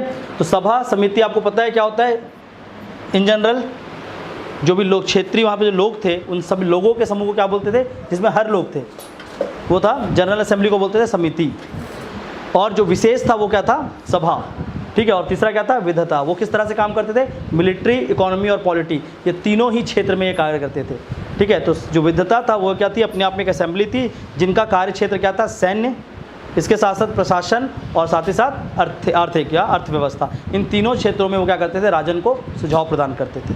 और यहाँ पर क्या थे, मुख्य रूप से समिति के सदस्य कौन होते थे, विधता के, तो विधता के मुख्य रूप से सदस्य महिलाएं होते थे, वुमेन्स, और साथ ही साथ एल्डर्स, ठीक है। यहाँ पर सभी लोग नहीं होते थे, मुख्य रूप से वुमेन्स और एल्डर्स होते थे जिसमें यहाँ पर काम करते थे, ठीक है। तो इस तरह से इनकी 3 असेंबलीज थी, ठीक है। इसमें मेनली कौन होते थे, वुमेन्स, महिलाएं, और जो क्या है, एल्डर्स लोग हैं, जो बुजुर्ग लोग हैं, ठीक है। महिलाएं एवं बुजुर्ग इसमें सदस्य होते थे, और सैन्य, मिलिट्री, इकोनॉमी और पॉलिटी, ये तीनों से संबंधित वो क्या करते थे, कार्य करते थे, और उसको राजा उनको हेल्प करते थे उस चीज़ के लिए, ठीक है। तो पहली बात इसके बारे में बताते हैं। इसके साथ और ये तो हो गया आपका सामान्य प्रशासन, असेंबली। इसके बाद एक और प्रशासन क्या बोलते हैं आपका, सैन्य प्रशासन एवं कानूनी प्रशासन, लॉ एंड ऑर्डर, ठीक है। तो military and law and order के लिए उसमें क्या था, military and law and order, कोई बताएगा क्या राजा का यहाँ पर सैन्य प्रशासन था, बिल्कुल था। यहाँ पर सैनिक तो खुद के नहीं होते थे, लेकिन वो सैनिक को कहीं से लेकर आते थे और युद्ध मुख्यतः ये लड़ते थे, और मुख्यतः ये युद्ध होता था किसके लिए, भूमि और अनेक चीज़ों के संबंधित। It is mainly because of the land and other pastoral activities. तो मेनली तो उसके लिए वहाँ पर क्या होता है, मिलिट्री एक्टिविटीज़ होती थी, इसलिए मिलिट्री में किंग जो था वो खुद लीड करता था, तो king is a military head, ठीक है। नंबर 2, लॉ एंड ऑर्डर के लिए यहाँ पर क्या थे, कुछ इन लोगों ने सिस्टम बनाया था जो कि राजन को आकर जो भी गतिविधि होती थी उसकी जानकारी देते थे, जिनको क्या बोलते हैं, स्पाई, ठीक है। जो स्पाइस थे, स्पाइस को और क्या बोलते हैं हिंदी में, गुप्तचर। तो स्पाई सिस्टम थी, ठीक है। और स्पाई सिस्टम के कौन कौन अधिकारी थे, कोई बता पाएगा, ठीक है। तो लिख लीजिए कुछ स्पाइस के नाम, उग्र, UGRA, उग्र, ठीक है, उग्र। उग्र के बाद नेक्स्ट, किसी को नहीं पता? और कौन कौन से ऑफिसर्स थे जो मिलिट्री या लॉ एंड ऑर्डर को देखते थे? बताइए जल्दी। ठीक है, लिखो। जीव जीव जीव गृभा, जीव गृभा, JIVGRABHA, जीव गृभा। ये क्या थे? वहाँ पर जो राजन को संबंधित जानकारी देते थे। ऋग्वेदों में इनके बारे में मेंशन किया गया है, ठीक है ना। तो ऋग्वेद में ये दिखा गया है, जीव गृभा और साथ ही साथ उग्र। ठीक है, इसके बाद और क्या होते थे मिलिट्री के साथ साथ? क्योंकि अगर युद्ध होता था किसी के साथ भी तो दूसरे के साथ बात करने के लिए क्या रखा गया था? मीडिएटर। तो मध्यस्थ करने के लोग थे जो मीडिएटर थे। मीडिएटर को क्या बोलते थे? लिखेंगे मीडिएटर। तो सामान्य इसमें आपका सैन्य और किसी भी तरह के विद्रोह को मध्यस्थ कराने के लिए कुछ अधिकारियों की नियुक्ति की जाती थी। Officers are appointed for the arbitration during the war time and such officer are known as मध्यमासी। मध्यमासी, उन अधिकारियों को क्या बोला जाता था? मध्यमासी बोला जाता था।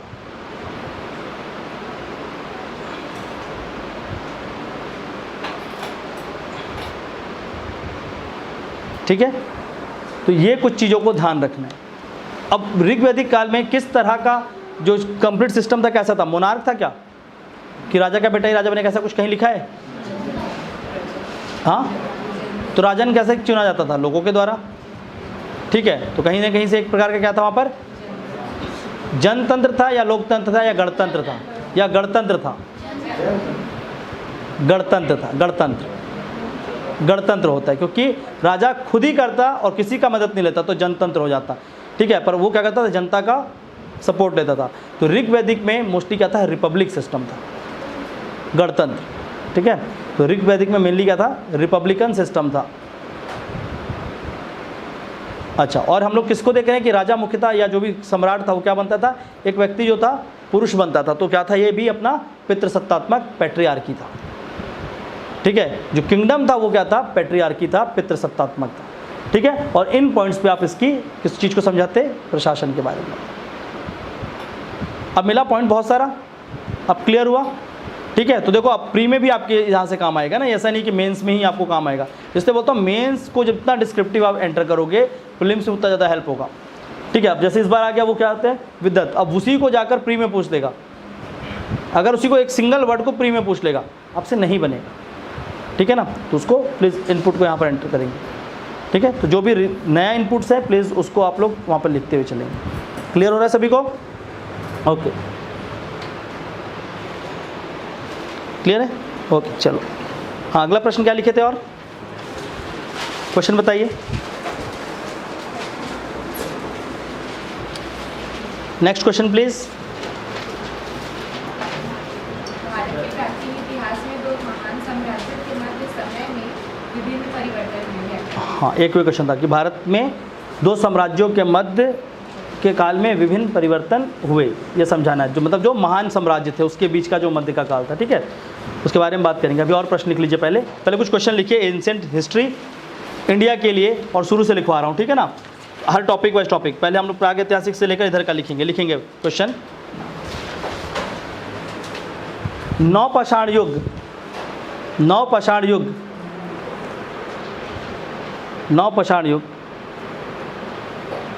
मानव सभ्यता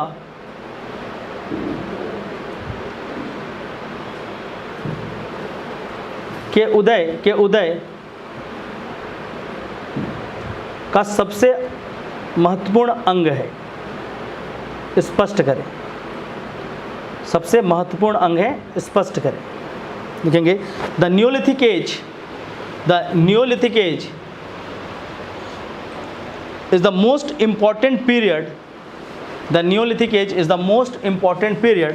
ठीक है, आपके सिलेबस से मैं डायरेक्ट क्वेश्चन लिखवा रहा हूँ। The Neolithic age is the most important period for the development of human civilization. For the development of human civilization.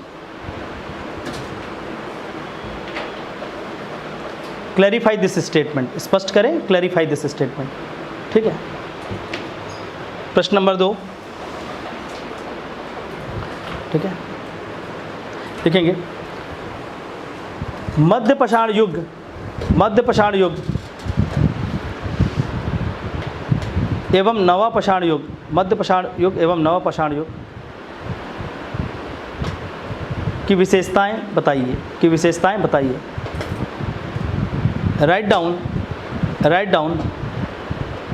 The characteristics feature of, और write down the features of the Mesolithic and the Neolithic age, features of the Mesolithic and the Neolithic age. Next question,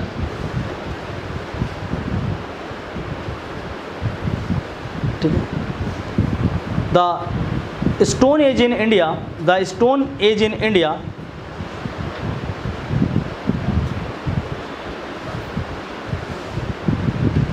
is largely depicted or presented, depicted, the Stone Age in India is largely presented through the tools used by early humans, through the tools used by early humans। explain, ठीक है, लिखोगे। क्या लिखा था question के बारे, English में read करना। मेरे पास लिखा हुआ क्वेश्चन नहीं ना, जस्ट हम यही फ्रेम कर रहा हूँ मैं। The Stone Age in India is largely presented the tools used by ठीक है, early ठीक है। humans। भारत में पाषाण युग, भारत में पाषाण युग मुख्यतः मानव द्वारा उपयोग किए गए औजारों से प्रस्तुत किया गया है, औजारों से प्रस्तुत किया गया है। ठीक है, समझाइए।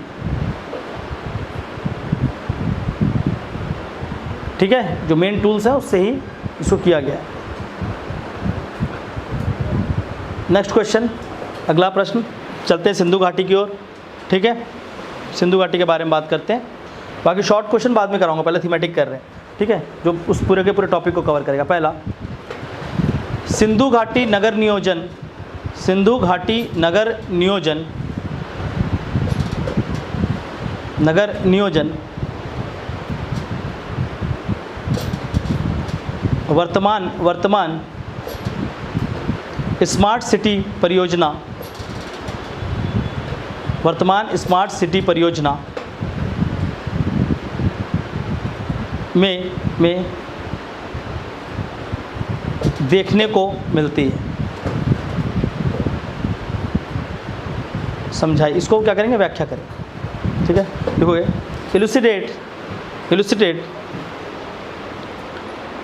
That the town planning of Indus valley civilization, town planning of Indus valley civilization, क्या हिंदी में क्या लिखा था, एक बार पढ़ना तो प्रश्न। सिंधु घाटी नगर नियोजन वर्तमान स्मार्ट सिटी परियोजना में देखने को मिलती है, समझाइए। इलुस्ट्रेट दैट द क्या लिखा था, the town planning of Indus valley civilisation is seen in the present smart city project ठीक है, किस तरह से होता है उसके बारे में बात करेंगे। Next question. ठीक है, अभी पहले थीमेटिक ही चल रहे हैं, डीप में बाद में लेकर चलूँगा। अगला प्रश्न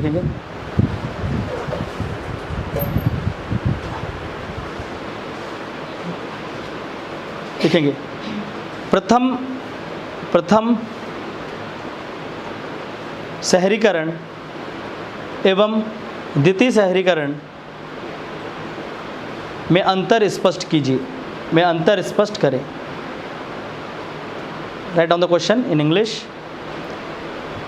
give the difference between the first urbanisation and the second urbanisation. ठीक है, प्रथम और द्वितीय में आप क्या करोगे, अंतर स्पष्ट करेंगे। Next question, compare and contrast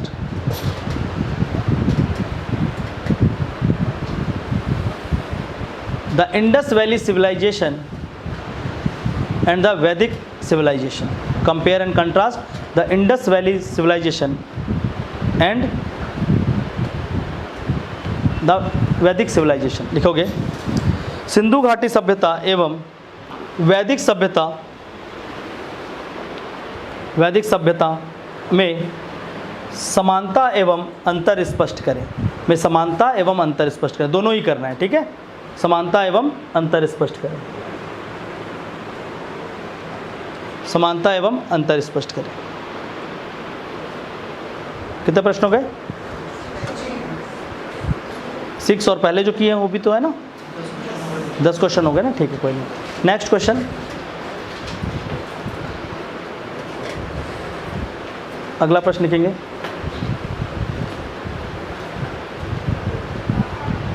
Jainism और बुद्धिज्म की ओर आगे बढ़ते हैं, ठीक है ना। जैनिज्म बुद्धिज्म में देखो 2 जगह पे है, एक आपके दर्शन में है और एक यहाँ पर है, ठीक है। तो दर्शन में जितने टॉपिक हो दर्शन में ही देखेंगे। यहाँ पर हम लोग मेनली बुद्धिज्म को और जैनिज्म को इसके हिसाब से देखेंगे, ठीक है ना, जो हमारा मेन लिटरेचर वाला कॉन्सेप्ट है या जो भी आपका आर्किटेक्चर वाला संस्कृति के हिसाब से। तो लिखोगे गिव द अकाउंट ऑफ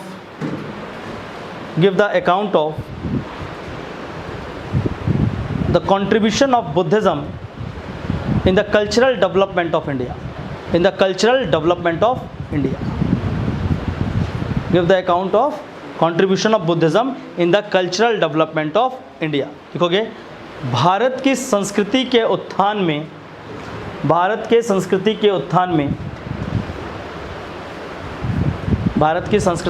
में बुद्ध या बुद्धिज्म, बुद्धवाद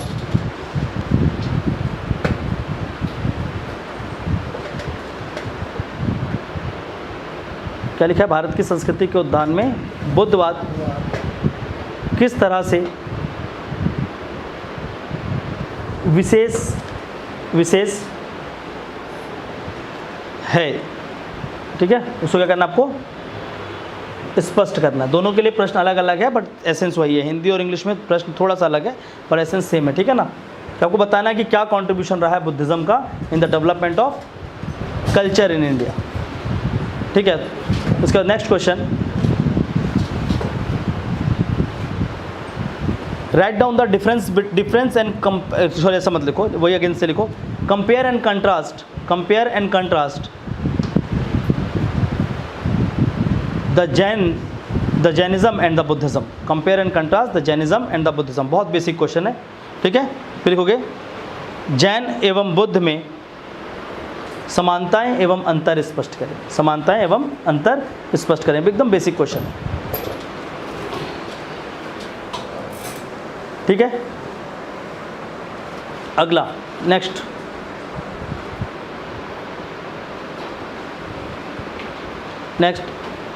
क्वेश्चन लिखेंगे। और देखो जो कल्चरल एस्पेक्ट में पढ़ोगे तो वहाँ पर सब कुछ आ जाएगा एक ही जगह पे, ठीक है।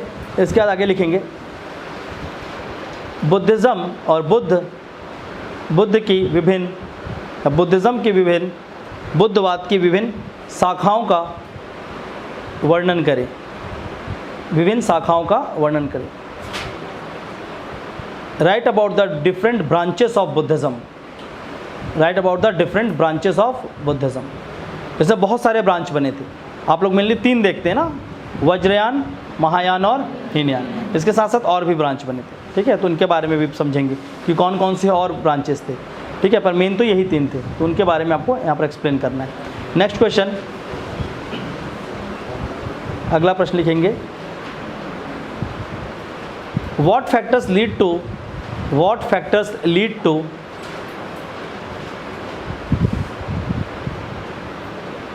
the rise of Jainism and Buddhism in India? What factors lead to the rise of Jainism and Buddhism in India? Bharat में जैन एवं बुद्ध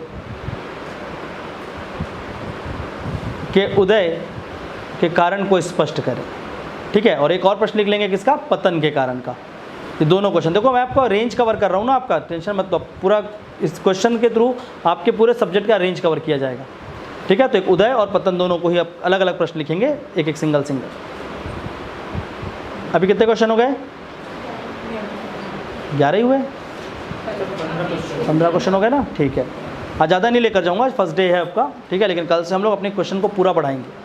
आज कम रखा हूँ, बहुत मिनिमम है ये, याद रखना, ठीक है। 25-30 क्वेश्चंस तक जाएंगे, 40 भी 1 टच करेंगे आज, क्योंकि पहला हाफ किस पर डेडिकेट किए थे कि आप लिखने क्या वाले हो, सिलेबस को किस तरह से पढ़ेंगे, ठीक है। तो ये प्रश्न है कुछ, इन प्रश्नों के बारे में थोड़ा सा चर्चा करेंगे और इसको आप लोग घर पे जाकर ट्राई करके देखना। बाकी हम लोग कल इसके बारे में पूरा डिस्कस करेंगे। फर्स्ट क्लास दे रहा था इसलिए आज बहुत ज़्यादा डिटेल नहीं किया है, ठीक है, लेकिन कल से आपको इन सारे प्रश्न, कल से हम बाकी चीज़ों को छोड़कर सिर्फ प्रश्न में ही फोकस करेंगे और सिलेबस पे ही फोकस करेंगे, ठीक है। अब यहाँ से आप लोग किस तरह से इस वीक को यूज़ करेंगे थोड़ा सा उसको सीख लेंगे, ठीक है। मैं चाहूँगा कि आप इसको फॉलो करें, अपने अपने हिसाब से, अपने समय के हिसाब से फॉलो करें, बट प्लीज़ इस तरह से जाओगे तो डेफिनेटली आप एग्ज़ाम वहाँ पर क्लियर कर पाओगे।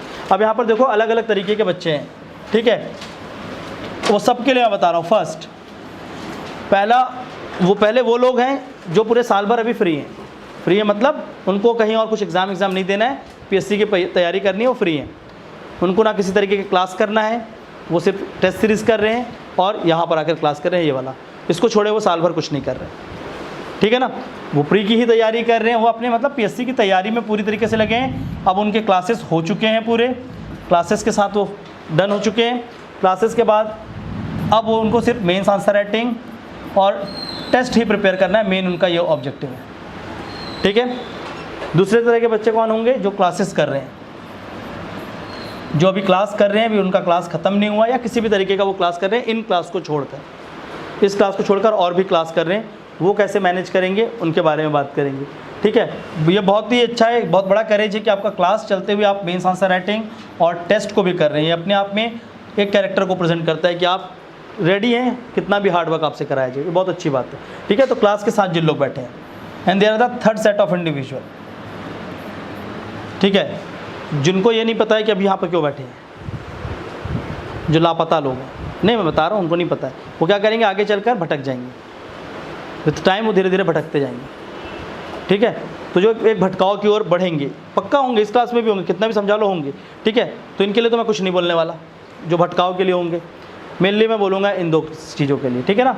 अब देखो, जो क्लास में ही सिर्फ फोकस कर रहे हैं और मेंस आंसर राइटिंग टेस्ट ही इनका मेन ऑब्जेक्टिव है, वो अपने डे पे कोशिश करना कि आप तो इसके लिए तैयारी कर ही रहे हो, प्रीलिम्स की तैयारी कर रहे हो, मेंस की तैयारी कर रहे हो, प्लस कोई भी एक सब्जेक्ट एक्स्ट्रा उठा लेना, ठीक है। जो क्लास में चल रहा है वो तो चल रहा है, पर कोई भी एक सब्जेक्ट को कम से कम 1 या 1.5 घंटे पढ़ना। मैं चाहूँगा कि ये क्या होना चाहिए, आपका लैंग्वेज होना चाहिए। लैंग्वेज बहुत इंपॉर्टेंट है, तो वीक में 3 या 4 दिन लैंग्वेज पढ़ लो और बाकी जो दिन है उसमें साइंस या मैथ्स का क्वेश्चन, ठीक है। तो कोशिश ये करेंगे आप यहाँ पर कि लैंग्वेज और मैथ्स को इंक्लूड करने का कोशिश करेंगे, लैंग्वेज और मैथ्स को डेली बेसिस पे 2 घंटे 1-1 घंटे पढ़ लेना, या तो ऐसा कर सकते हो 4 दिन और 3 दिन में डिवाइड कर सकते हैं। उससे क्या होगा, आपका वो कवरेज बहुत अच्छा सुधरेगा, ठीक है। अगर आप मैथ्स पे इन्वेस्ट कर रहे हो टाइम, बहुत अच्छा कर रहे हो आप। अगर आप लैंग्वेज पे काम कर रहे हो 1 या 1.5 घंटे, तो आप बहुत अच्छा काम कर रहे हो, ठीक है। तो एक आपका ये वाला टाइम होना चाहिए। मैथ्स में बहुत ज़्यादा ये हो जाता है कि आप करते ही नहीं हो, तो बेटर है कि आप लगातार 1 घंटे भी अगर मैथ्स बना रहे हो किसी भी रूप में, चाहे आप क्लास में जाके कर रहे हो या आप खुद से कर रहे हो, you are doing good thing, क्योंकि आगे चलकर वही काम आएगा आपके एग्ज़ाम पे, ठीक है। तो पहली बात तो इसको ध्यान रखना कि ये चीज़ को आप डेली बेसिस में करेंगे, और इसको तब करेंगे जब आप दिन में पहले उठते हैं, सबसे पहला काम यही करेंगे, फिर आप आंसर राइटिंग को स्टार्ट करेंगे ना। इसके बाद जो प्रीलिम्स और मेंस की तैयारी कर रहे हैं दोनों चीज़ पे, देखो आपको प्रीलिम्स के लिए एक्स्ट्रा ज़्यादा फोकस नहीं करना है, मेंस आंसर राइटिंग और जो कंटेंट पढ़ा रहा हूँ उस पर ध्यान देना है। प्रीलिम्स के लिए एट बेस्ट आप क्या कर सकते हो कि जो भी आपकी बुक होती है ऑब्जेक्टिव वाली, जो ऑब्जेक्टिव की किताबें हैं, ठीक है, चाहे वो इंग्लिश की हो चाहे हिंदी की हो, डेली बेसिस पे जो भी टॉपिक पढ़ाया जा रहा है उस टॉपिक का जाकर ऑब्जेक्टिव क्वेश्चन को बस देख लिए कि प्रीवियस ईयर में क्या पूछा और कौन कौन से क्वेश्चन है, ताकि आपको एक तरीका पता रहे कि आप जिस दिन आओगे उस दिन कि हाँ इसमें से ऑब्जेक्टिव करना है मेरे को, बस इससे ज़्यादा नहीं पढ़ना है। आपको पूरा मेंस पे फोकस करना है, पूरा सब्जेक्ट कंटेंट पे करना है। प्रीलिम्स से खाली क्या करना है, जब हो जाएगा तो रात को ही जैसे लास्ट में, सबसे लास्ट में करना है इसको, लास्ट में सोने से पहले एक बार पलटा लेना कि अच्छा ये ऑब्जेक्टिव क्वेश्चन बन रहा है, ठीक है, ठीक है। अब इसके लिए आप ऑब्जेक्टिव प्रैक्टिस बुक्स जो भी हैं मार्केट में अवेलेबल उसको आप यूज़ कर सकते हैं, ठीक है। हिंदी मीडियम के लिए कौन सी बुक है अच्छी, कहाँ से घटना चक्र आ गई, ठीक है, छत्तीसगढ़ की बात कर रहा हूँ। इंडिया के लिए आप बोलते हैं कि घटना चक्र करेंगे, पर देखो घटना चक्र से प्रश्न नहीं आता एग्जाम में, पहले वो रहता था लेकिन अब नए प्रश्न बन रहे हैं। कर सकते हो प्रैक्टिस के लिए आप, यू कैन यूज़ घटना चक्र, लूसेंट, कुछ भी, सिर्फ प्रैक्टिस के लिए, पर ये मत रखना कि इसी से प्रश्न आएगा, ठीक है। प्रैक्टिस के लिए आपका जर्नल इन्फॉर्मेशन के लिए घटना चक्र, लूसेंट जो भी यूज़ करो, बहुत बल्कि बुक मत करना। घटना चक्र एक एक कितनी मोटी मोटी है, लूसेंट में एक में दे दिया सब कुछ। तो कोई भी एक ऑब्जेक्टिव, और खासकर छत्तीसगढ़ पीएससी का पूरा एक बुकलेट होगा प्रीवियस ईयर का, मिल जाते हैं मार्केट में ना, जो यहाँ पर 2012 से लेकर 2020 तक के प्रश्न होंगे सीजीपीएससी के, उन बुकलेट्स में जो क्वेश्चन आए हैं उसके आसपास ही रहेंगे, इधर उधर नहीं भागेंगे। ठीक है, पूरा हर किसी का घटना चक्र खरीद के मत ले आना, वो लूसेंट एक छोटी सी बुक है उसमें कवर कर देता है। ठीक है, इसमें सिर्फ आपको ऑब्जेक्टिव प्रैक्टिस करना है। अलग अलग विषय के भी आते हैं, देख सकते हो। तो 1 घंटे आप ऑब्जेक्टिव में से आधा घंटे सिर्फ और सिर्फ 30 मिनट्स इंडिया, और एकदम बिल्कुल टाइम के साथ पढ़ना, 30 मिनट्स छत्तीसगढ़ पर डे। ज़्यादा नहीं, आपको क्या करना है, सिर्फ 50 क्वेश्चन को ही करना है, 50 क्वेश्चन पर डे। ठीक है, आप क्या करोगे, 30 मिनट में आप 5-6 चैप्टर पढ़ के निकल गए, हाँ ये आता ही आता है, ऐसा नहीं करना। 30 क्वेश्चन पर डे करना, और उस क्वेश्चन को थोड़ा सा समझना कि किस तरह से क्वेश्चन फ्रेमिंग हो रहा है, ये नहीं कि इसका आंसर क्या है, क्वेश्चन कैसे फ्रेम किया जा रहा है उसको समझने में फोकस करना, कैसे आपको बेवकूफ़ बनाया जा रहा है, क्यों आपका आंसर गलत हो जा रहा है आप जब सही सोच रहे हो तो। ठीक है, वो समझने की यहाँ पर ज़्यादा कोशिश करना। ठीक है, तो इंडिया के लिए तो वो आपका लूसेंट की आती है ऑब्जेक्टिव। ठीक है, उसमें एक में सब कुछ रहता है, आपको उससे ज़्यादा नहीं करना, बहुत बल्कि नहीं करना अपने आप को। आपको जो टेस्ट सीरीज कराऊंगा उससे सब कुछ कवर करके दूंगा, वो बहुत ज़्यादा बल्कि हो जाएगा, क्योंकि आप उस बुक को एक कवर करोगे, साथ ही जितने भी यहाँ टेस्ट होंगे उस टेस्ट पे फोकस करना। क्वेश्चन का लेवल बहुत इंप्रूव हो चुका है। अब मैं अगर आपको बोलूँगा कि यूपीएससी के जो क्वेश्चन बुकलेट्स आते होंगे 1995 से लेकर 2020 के, वो आपको ज़्यादा रेलेवेंट आएंगे, वो ज़्यादा काम आएंगे, बट उतना भी आप खरीद नहीं सकते और उस चीज़ के पीछे नहीं जाना है। तो आप एक जनरल वो करो, बाकी मैं यहाँ से कराऊँगा आपको हर टेस्ट के साथ। ठीक है, हर टेस्ट के साथ आपको वो चीज़ इंप्रूव करा जाएगा। छत्तीसगढ़ के लिए आप देखोगे तो छत्तीसगढ़ के लिए एक तो आपका वो है क्या होता है, सारांश। ठीक है, जिसमें कवरेज किया गया है, पूरे के पूरे प्रीवियस ईयर के क्वेश्चंस हैं, पढ़ सकते हैं, ऐसा कुछ नहीं कि कोचिंग के अगेंस्ट नहीं हूँ मैं किसी। ठीक है, मैं बस वो वाली बात बोल रहा हूँ कि जो किताब अच्छी है उसके बारे में अच्छा ही बोलूँगा। ठीक है, तो सारांश की किताबें नहीं, सब्जेक्टिव नहीं, ऑब्जेक्टिव बुक, सब्जेक्टिव ना पढ़ने चले जाना। ठीक है, फिर बोलोगे कि पूरा डिटेल नहीं हो रहा है वहाँ पर, क्योंकि उसका मेंस का देखोगे तो बात अलग है, लेकिन इसलिए सारांश का जो आपका ऑब्जेक्टिव है उस पर थोड़ा सा फोकस करेंगे। ठीक है, उससे आप क्या कर सकते हो, थोड़ा थोड़ा छत्तीसगढ़ का प्रिपरेशन कर सकते हो। ये हिंदी मीडियम के लिए। इंग्लिश मीडियम के लिए कोई भी बुक अवेलेबल नहीं है, बट ऐसा नहीं है, आ चुका है। ठीक है, और वो किसका है, मेरा ही है। ठीक है, तो आपका तो बिलासपुर एस अकेडमी का खुद का बुक है। ठीक है, ऑब्जेक्टिव क्वेश्चन का पूरा कंप्लीट है, उसमें आपका 2013 से लेकर जितने भी ऑब्जेक्टिव्स आए हैं, इवन कुछ नए क्वेश्चंस हर चैप्टर्स में हमने इंक्लूड किया हुआ है। ठीक है, इवन जो 32 डिस्ट्रिक्ट्स के हिसाब से रिसेंट एग्जाम जो है 2022 के आसपास आपके प्री से पहले, वो सारा उसमें इंक्लूडेड है। तो उस बुक से भी आप क्या कर सकते हैं, अपने डेली बेसिस में ऑब्जेक्टिव प्रिपरेशन को कंटिन्यू कर सकते हैं। ठीक है, तो इस तरह से डेली बेसिस में ये कर लेना कि बस इतना प्रैक्टिस करना है। तो मतलब नियर अबाउट कितना होगा, पर डे आप 50-50 क्वेश्चन भी करोगे तो हफ्ते में आप 6 दिन पे लगभग 300 क्वेश्चन प्रैक्टिस कर लोगे और आपके आगे यहाँ टेस्ट दोगे। प्रीलिम्स के लिए इससे ज़्यादा अभी मेहनत मत करना। क्लियर है, फोकस पूरा कहाँ पर होगा, mains answer writing. Mains answer writing पे इन बच्चों के पास तो मेनली देख लो आप क्या कर रहे हो, 6 से लेकर 8:30 या 9 बजे तक, तो आप मान लो कि आप इवनिंग पे, ये इवनिंग के इस टाइम पे आप बुकड हो यहाँ पे, तो इस समय आप कुछ नहीं कर सकते, यहाँ तो आपको पढ़ना ही पड़ेगा। तो इसके बाद का समय और उसके पहले के समय को यूटिलाइज़ करना है प्रॉपर 6 घंटे के नींद के साथ। सोना थोड़ा कम कर लेना, 6-6.25 घंटे से ज़्यादा मत सोना, ज़रूरत भी नहीं है। और दोपहर में अगर मन होता तो आधा घंटा सो लेना। ठीक है, नींद को पहले तो त्यागो अगर चाहते हो कि हम इस चीज़ को कंप्लीट कर पाएँ। उसके बाद क्या करोगे, जो भी टाइम बचेगा, जितना भी टाइम आपके पास बचेगा, इसको अपने हिसाब से चैनलाइज कर लेना। इसको अर्ली मॉर्निंग पे, इसको इवनिंग पे, रात को क्लास से जाओगे, रात को करोगे, उसका सो जाओ जल्दी। अर्ली मॉर्निंग उठो और फिर पढ़ना चालू करो, जितना ज़्यादा पढ़ सकते हो। 5 बजे उठो, 4 बजे उठो, ये कोई मतलब नहीं रात को 2 बजे जग रहे हैं, 1 बजे 3 बजे तक जग रहे हैं, सब फालतू चीज़ें हैं ना। एक अच्छा डिसिप्लिन लाइफ को जीना सीखो पहले तो। उस कल्चर को नहीं डेवलप करोगे जब तक, तब तक कहीं नहीं पहुँचोगे। मेरे को नींद आता है, मेरा सर दर्द देता है, मेरे शरीर में पेन है, तो वापस ही चले जाओ घर यार। 20-22 साल के, 24 साल के, 30 ईयर्स के नहीं हुए, अरे यंग इंडिविजुअल, अभी बॉडी में पेन हो रहा है तो क्या मतलब है। ठीक है, ये एक्सक्यूजेस नहीं चलेंगे। आपको पढ़ना है मतलब पढ़ना है। ठीक है, तो पहले बात तो उसको ध्यान रखना कि जो भी टाइम होगा उसका मैनेजमेंट करो।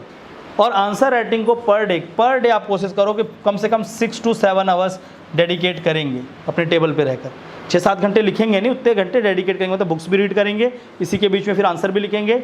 और इसके साथ आप क्या कर लो, चाहो तो एक ग्रुप बना लो अपना, जो भी आपके फ्रेंड्स हैं, वो मेरे को नहीं बताना, आप अपने में करना। ठीक है, कि अपने दोस्तों से 2-4 दोस्तों के साथ मिलकर एक ग्रुप बना सकते हैं कि चलो कुछ आंसर आप लिखो, कुछ आंसर हम लिखते हैं। अगर आपको लगता है कि आप अकेले इतने पूरे आंसर को नहीं लिख पाते, पर आपको लगता है कि मैं लिख लूँगा खुद, तो खुद लिखना सबसे अच्छी बात है। मैक्सिमम जितना आप लिखोगे आपका नॉलेज बेस बढ़ेगा, पर किसी के साथ लिखने से होगा कि एक आपको और व्यू मिलता है, वो भी बहुत हेल्प करता है। एक व्यू मिलना बहुत ज़रूरी है कि आप लिख रहे हो एक ही एंगल पे, दूसरा लिखता है कुछ और, तो आपको समझ आता है कि नहीं ये चीज़ें भी तो हो सकती थी, तो आप स्क्रिप्टिंग और अच्छे से सीख सकते हो। ठीक है, तो इस तरह से क्या करेंगे ये बच्चे करेंगे। क्लास वाले अपना क्लास को बिल्कुल स्किप नहीं करना। जो क्लास वाले बच्चे हैं वो अपने क्लास को पूरा फॉलो करो, क्योंकि अगर आप क्लास फॉलो नहीं करोगे तो आपका कंटेंट कहीं ना कहीं वीक होगा। ठीक है, तो क्लासेस आप जा रहे हैं, अपने क्लास को बिल्कुल स्किप करने की ज़रूरत नहीं है। उस क्लास में आप बहुत सारी चीज़ पढ़ रहे होंगे अलग से, तो आपको अलग से और किसी चीज़ की पढ़ने की ज़रूरत नहीं है। क्लास के बाद जो भी टाइम बचता है वहाँ पर आप क्या करो, मेंस आंसर राइटिंग पे फोकस करो। और अगर हो सकता है टाइम मिलता है तो 1 घंटा लैंग्वेज के लिए निकाल लेना, बस, इससे ज़्यादा कुछ नहीं। क्योंकि क्लास के बाद ऑलरेडी अगर टाइम कम होगा, अर्ली मॉर्निंग से क्लास चल रही होगी जो भी, तो मेंस आंसर राइटिंग के लिए आप 4-5 घंटे पे जितना लिख पाओ वो, और साथ ही साथ क्या करना है, बाकी समय पे अपना पढ़ाई करो। आप पूरे आंसर नहीं लिख पाओगे, ठीक है, पर कोई बात नहीं। क्या करना है, कुछ आंसर्स को, जो क्लास कर रहे हैं उनकी बात कर रहा हूँ, जो नहीं कर रहे हैं वो तो लिखेंगे। जो क्लास कर रहे हैं वो क्या करेंगे, पर डे, जैसे अगर मान लो यहाँ पर 15 क्वेश्चन है या 10 क्वेश्चन है, सपोज करते हैं, जो आपका असाइनमेंट वाला है, क्लास में जो कर रहे हैं वो तो अलग है, घर पे, तो इसमें से आप क्या करो, 4 क्वेश्चन या 5 क्वेश्चन पर डे इसको लिख लो आंसर फॉर्मेट पे। बाकी क्वेश्चन का क्या करो, कीवर्ड्स और किस तरह से आप उसको प्रेजेंट करोगे, खाली उसको लिख लो, स्ट्रक्चर बना लो कि हाँ इस आंसर में मैं ये स्ट्रक्चर बनाऊंगा, ये पॉइंट्स आने चाहिए, एंड उस पॉइंट्स को आपको ध्यान रखना है। एग्जाम में आकर उस पॉइंट्स को लिखने की कोशिश करना है। ठीक है, जो क्लास कर रहे हैं वो क्या करेंगे, अपना एक स्ट्रक्चरिंग कर लेंगे हर क्वेश्चन का कि इस प्रश्न में ये पॉइंट आना चाहिए, सिनॉप्सिस जैसा, और उसमें से 5-7 प्रश्न डेली बेसिस में लिखेंगे। 5-7 तो लिखना ही रोज, उससे क्या होगा, आंसर राइटिंग काफ़ी अच्छा होगा। ठीक है, और बाकी क्वेश्चन को आप स्ट्रक्चर करेंगे। जैसे कि कोई अभी जैसे प्रश्न आया था तो वहीं पर आपने क्या किया, स्ट्रक्चर बना लिया कि अच्छा पॉलिटी के बारे में पूछ रहा है तो मेरे को सामान्य प्रशासन में ये 2 पॉइंट लिखना है, इसमें ये 2 पॉइंट है, तो इस तरह से क्या होगा, एक उत्तर को आपने प्रेजेंट कर लिया। अब इसी को आप शब्दों में लिखने जाओगे तो कम से कम 15 मिनट लगेगा, तो क्या आप पढ़ के लिख रहे हो, तो उससे अच्छा है कि आप पढ़ के उसका सिनॉप्सिस जैसा बना लो और उसको फिर याद कर लो। इससे आपको थोड़ा टाइम बचेगा, क्योंकि अभी आप क्लास कर रहे हो। जैसे इससे आप फ्री होते हो फिर आप क्या कर सकते हो, लिख सकते हो, या आप अपने फ्रेंड लोग का हेल्प लीजिए कि वो कुछ आंसर लिख रहे हैं तो उनको अपने साथ जोड़ लीजिए। ठीक है, पर टाइम को बिल्कुल भी ज़ाया मत करना, वेस्ट मत करना। प्राइम ईयर होता है जब भी कोई इलेक्शन ईयर होता है, ठीक है, और इस बार इलेक्शन ईयर ही आने वाला है, और लगातार CGPSC के आसपास जो भी व्यापम है उसके भी पोस्ट डिक्लेयर हो रहे हैं। वित्त आयोग जो है छत्तीसगढ़ का जो वित्त विभाग है वो धीरे धीरे क्या कर रहा है, पैसे देने को तैयार हो रहा है। आज सिम्स में भी 80-90 पोस्ट का कुछ निकला कि वो पोस्ट को लीगलाइज करेंगे, उसको देंगे। तो कहीं ना कहीं उम्मीद है कि इस बार जो पिछला बार जो आया था वैकेंसी उससे ऊपर ही होना चाहिए। ठीक है, और उसका हम लोग इंतज़ार करते करते 26 नवंबर हो जाएगा, उस दिन पता चलेगा, पर उस दिन से पहले हम तैयार रहें, ये हमारा मेन क्या होना चाहिए, क्लैरिटी होना चाहिए। तो इस तरह से पढ़ेंगे, टाइम वेस्ट नहीं करना, घूमने फिरने में मत लग जाना, क्योंकि अभी लगोगे, याद रख लेना, कब 26 नवंबर आएगा, कब नोटिफिकेशन आएगा पता नहीं चलेगा, और आप इस कैटेगरी में कब पहुंच जाओगे, और अगले साल फिर यहीं पर बैठे रहोगे। ठीक है, इस क्लास में नहीं, मतलब बिलासपुर में आप बैठे रहोगे। तो प्लीज़ जाएंगे, अपनी 2 कॉपी बनाएंगे, एक तो आप लेकर आओगे क्लास में, एक और आंसर राइटिंग, उसमें प्रश्नों को लिखना है और उसके उत्तर को लिखना प्रारंभ करना है। क्लियर है? किसी को कोई डाउट किसी भी चीज़ के रिगार्डिंग पूछ लीजिए। और असाइनमेंट कॉपी का सबमिशन डेट अभी आपको बनाया जाएगा, हम लोग पहले वहाँ पर अपना प्लानिंग कर लें कि किस तरह से चेकिंग होगा, फिर उस दिन आप लोग क्या करोगे, अपने असाइनमेंट कॉपी को सबमिट करोगे। पर डे नहीं करना है ना, आपको एक डेट दिया जाएगा, उस दिन आप लोग करोगे, और ग्रुप्स में दूंगा मैं। आपका जो लिस्ट बनेगा, लिस्ट में नाम लिखा होगा कि कुछ लोग मंडे करेंगे, कुछ लोग ट्यूसडे करेंगे, तो उस दिन आप अपनी कॉपी को सबमिट करेंगे। क्लियर है? मंडे तो मोस्टली नहीं होगा, मंगलवार से स्टार्ट होगा, मंगल बुध बृहस्पति शुक्र। ठीक है, शुक्रवार तक ही लेंगे कॉपी, नहीं बृहस्पति तक लेंगे, और शुक्रवार को आपको कॉपी दे दिया जाएगा, ताकि आप क्या करो, सैटरडे को एटलीस्ट आप बैठ के अपना पढ़ाई कर सको। जब टेस्ट लिखने आएंगे तो आंसर्स जो लिखा होगा आपके पास, उस आंसर को एज इट इज़ अपने टेस्ट में लिखने का जितना ज़्यादा कोशिश कर सकते हैं करना। कुछ नए पॉइंट्स इंक्लूड करना है कर लीजिए, लेकिन उससे ये होगा कि वो टॉपिक की क्लैरिटी बढ़ेगी, उसके बाद आपका स्पीड बढ़ेगा, राइटिंग स्पीड। ये सिर्फ और सिर्फ आपके कंटेंट का टेस्ट नहीं है, राइटिंग स्पीड का भी टेस्ट, मैं सही बता रहा हूँ।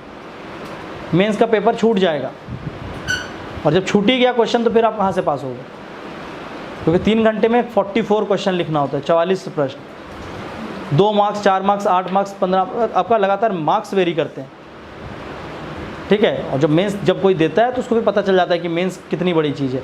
प्रीलिम्स बहुत छोटी चीज़ है क्या छोटी चीज़ प्रीलिम्स? वो उससे बड़ी चीज़ है, ठीक है। एक्चुअल में देखोगे तो प्रीलिम्स ज़्यादा टफ होता है मेंस से, पर मेंस आपके बॉडी शारीरिक रूप से बहुत टफ होता है। मेंस शारीरिक और मानसिक पूरे एक अलग से दुख देता है। प्रीलिम्स तो वहाँ पर ही देता है बस 2 घंटे में, पर मेंस 5-6 दिन तक लगातार देता है। तो उसके लिए अभी से उतना टीडियस वर्क करेंगे कि ये हमारे हैबिचुअल हो जाए, हम उसके लिए हमारे डेली वर्क का ही पार्ट बन जाए कि हम 15 घंटे मेहनत करते हैं और हमको उसमें ज़्यादा नुकसान नहीं होता है और इन्जॉय करते हैं, ठीक है। तो इस तरह से देखो करोगे तो पढ़ाई में एकदम से डूब जाओगे। 15 क्वेश्चन है, आप जाके आज लिख के तो देखो, मैं बोल तो रहा, आप जाके लिख के तो देखो पहले, ठीक है। हाथ पैर सब दर्द देने लगेगा, कल आके बोलोगे 15 क्वेश्चन बहुत होता है। 5 क्वेश्चन लिखते लिखते आप देखोगे कब 4 घंटे बीत गए और समय नहीं पता चलने वाला। हाँ, उसको असाइनमेंट कॉपी में लिखिए। नहीं, अभी इस क्वेश्चन को कराऊंगा, कल मैं डिस्कस भी करूंगा। आज लिखना हो नहीं, आज ट्राई करो ना कुछ, तो आज कोई भी 5 क्वेश्चन लिख लेना जो आपसे बनता है। कल हम इस क्वेश्चन को डिस्कस भी करेंगे और भी नए क्वेश्चन के साथ आएंगे और बहुत सारे फैक्चुअल क्वेश्चंस भी दूंगा, क्योंकि मेरा पर्पस ये नहीं खाली आपको आंसर राइटिंग सिखा के कुछ क्वेश्चन करा देना। पर्पस ये है कि एग्जाम में जो भी क्वेश्चन आते हैं, चाहे 2 के आते हैं, 4 के आते हैं, उनको भी मैं कवर करूँ, ठीक है। तो आपको बहुत सारे शॉर्ट नोट्स वाले क्वेश्चन, ये सारी चीज़ लिखवाऊँगा अभी। किसके? आज जितना लिख पाओ लिख के ले आओ। आज जो भी क्वेश्चन दिए जितना आप लिख सकते हो, चाहे, पर ये नहीं कि 2 नंबर का लिख के ले आए, 2 और 4 में नहीं लिखना, ठीक है। प्लीज़ मेक श्योर कि 8, 10 और 15 में ही आप जाएंगे लिखने के लिए। 10 में तो होता नहीं है इतिहास, तो 8 या 15 में। जिस क्वेश्चन में आपको 8 मार्क्स का कंटेंट पता है 8 में लिखिए, जिसका 15 में पता है उसको 15 में लिखिए। आज अभी वर्ड लिमिट्स के पीछे मत जाइए, पहले लिखना सीखते हैं, फिर उसके बाद हम करेंगे उसका फॉर्मेटिंग कि वर्ड लिमिट कितना हमें पहुँचना है, कैसे पहुँचना है। अभी जस्ट इनिशिएट किया ना, फर्स्ट डे है। और लिखेंगे कैसे? किताब खोल के पढ़ना है और इस टॉपिक को पढ़ना है, अपने किताबों में कोशिश करना है कि अच्छा इससे संबंधित क्या क्या चीज़ों को लिख सकते हैं, और अपने इतिहास की समझ देखना कैसे विकसित होगी, हिस्ट्री कैसे अपने आप को एक अच्छे लेवल का समझ आने लगेगा। हिस्ट्री पढ़ाई बहुत आसान हो जाएगी आपके जब आप इस तरह से पढ़ते हैं, ठीक है। पीछे कोई डाउट किसी को? कल हम चलेंगे इंडियन हिस्ट्री का, अभी जो टॉपिक चल रहा था कल इंडियन हिस्ट्री पूरा पढ़ेंगे शुरू से लेकर, ठीक है। लगभग जितने भी टॉपिक्स हैं इंडियन हिस्ट्री मेजॉरिटी कवर करेंगे एंशिएंट का, ठीक है। 3 डेज़, आज कल और परसों 3 दिन इंडियन हिस्ट्री देखेंगे और फिर बचे हुए में छत्तीसगढ़ हिस्ट्री देखेंगे, ठीक है। तो अभी 2 दिन नेक्स्ट पूरा इंडियन हिस्ट्री पढ़ेंगे, इंडिया का एंशिएंट, ठीक है। चलो, कोई डाउट नहीं है किसी को? और कुछ पूछना है? पक्का? और हाँ, जो डेमो वगैरह के लिए बैठे थे ये बता दूँ, एक ही डेमो अवेलेबल है, क्योंकि बहुत सारे बच्चे ऐसे भी थे जो रजिस्टर्ड है, उनको आज बोला गया कि आप जाके ऑनलाइन देख लो, क्योंकि सीट्स नहीं थे, ठीक है। क्योंकि ये एक कल्चर बन जाता है ना, फिर डेमो डेमो डेमो डेमो उसके गायब। तो we don't want such things कि जो एक सीरियस कैंडिडेट है उसका सीट कोई और खा रहा है, क्योंकि हम लिमिटेड ही जाएंगे, अनलिमिटेड नहीं हो सकते, क्योंकि कॉपी चेक हम लोग को करना है। लास्ट में आप हमारे से क्वेश्चन पूछोगे, सर कॉपी क्यों चेक नहीं हुआ, मार्क्स क्यों नहीं आया अभी तक, रिजल्ट क्यों नहीं आया। वो हमारे क्रेडिबिलिटी पे क्वेश्चन होता है, चाहे हम कितने भी अच्छे से काम करके। तो वी डोंट वांट कि उस तरह का कोई भी मिसमैनेजमेंट हमारे तरफ से, ठीक है। So this is all for today. 1 minute online वालों को देख लेता हूँ, थोड़ा सा रुक जाएंगे आप लोग। किसी ऑनलाइन वाले का कुछ डाउट होगा तो please let me take that doubt. बैठ जाओ ना, देखो। अच्छा, क्या होता है उन लोगों के डाउट से भी आपको कुछ ना कुछ तो सीखोगे ही। किधर गया लाइव चैट?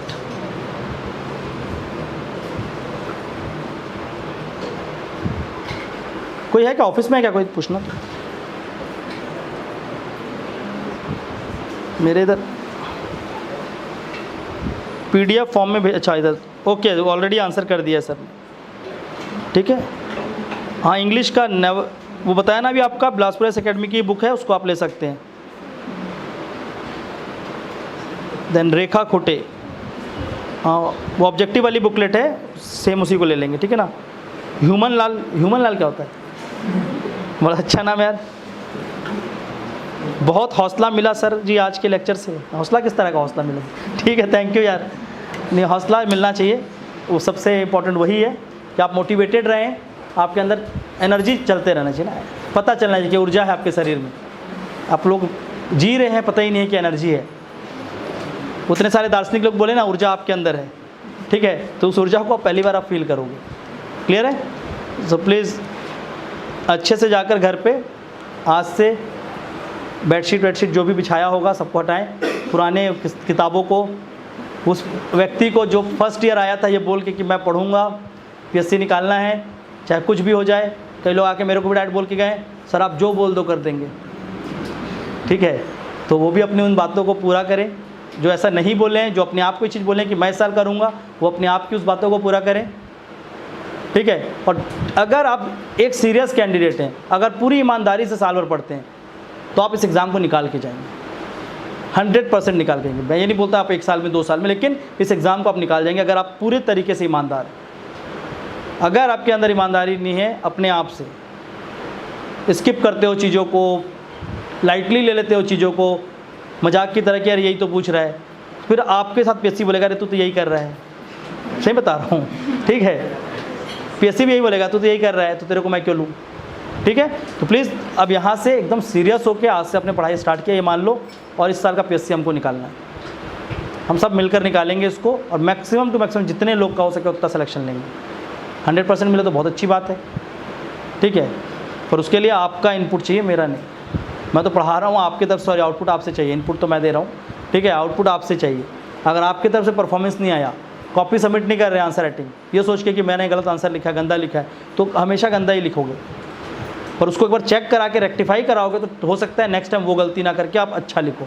तो शर्माना नहीं पहली बार कि मैं गलत लिख रहा हूँ, मेरे को लिखना नहीं आता, ये सब मत करना। आप प्रॉपर अपने आंसर्स को लाकर सबमिट करेंगे, ठीक है, और धीरे धीरे हम क्या करेंगे, इस स्किल्स को और ज़्यादा इम्प्रूव करेंगे, ठीक है। ख़त्म करते हैं आज का लेक्चर। Thank you all. ये स्ट्रीमिंग क्यों नहीं रुक रहा है? पहले ये चालू नहीं हो रहा था, अब ये रुक नहीं रहा है। चलो उस लोग आगे कर लेंगे। चलिए थैंक यू। मेरे को जाने दे दो पहले।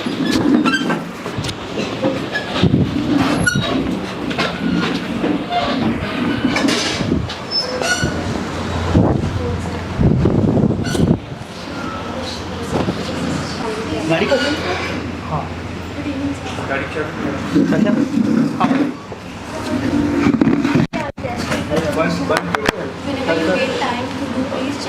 कौन सा टेस्ट? सर वो फुटेजा में क्लास टेस्ट लिए थे तो वो चेक नहीं करते थे, मैं जमा ही नहीं की लेके आऊँ।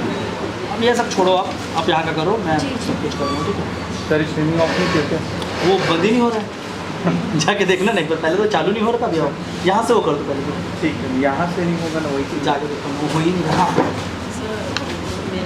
दे दीजिए इसको, या तो मेरे को सर थोड़ा सा, या इसको रख लो, नंबर है मेरा। जी सर व्हाट्सएप कर दूँगी। हाँ फोटो मेरे को, मैं वहीं रिव्यू कर दूँगी। लिखे हैं तो वो भी हम वीडियो बना के आपको देंगे। देखिए टाइम बहुत कम होता है मेरा, एक्चुअली आप टाइम शेड्यूल 2 बजे से क्लास लेता था मॉर्निंग, और अभी फिर ठीक है, तो अगर टाइम मिलेगा तभी फिर डिले हो सकता है, बट हाँ जब भी टाइम होगा मैं आपको बता दूँगा, कहीं ले आना, सामने बैठा लेगा, मैं आपको अलग से बता दूँगा। सर एक्चुअली मेरा लास्ट अटेम्प्ट है। कोई इशू नहीं, हम बहुत अच्छे से फुल ऑफ एनर्जी रहना है, करते चलिए, डाइल्यूट नहीं होना है, ठीक है, हो जाएगा। ऐसा नहीं कि लास्ट में ये सोचो मत, अब ये सोचो कि मेरे को अपना बेस्ट देना है, और अच्छे से हम लोग कर जाएंगे।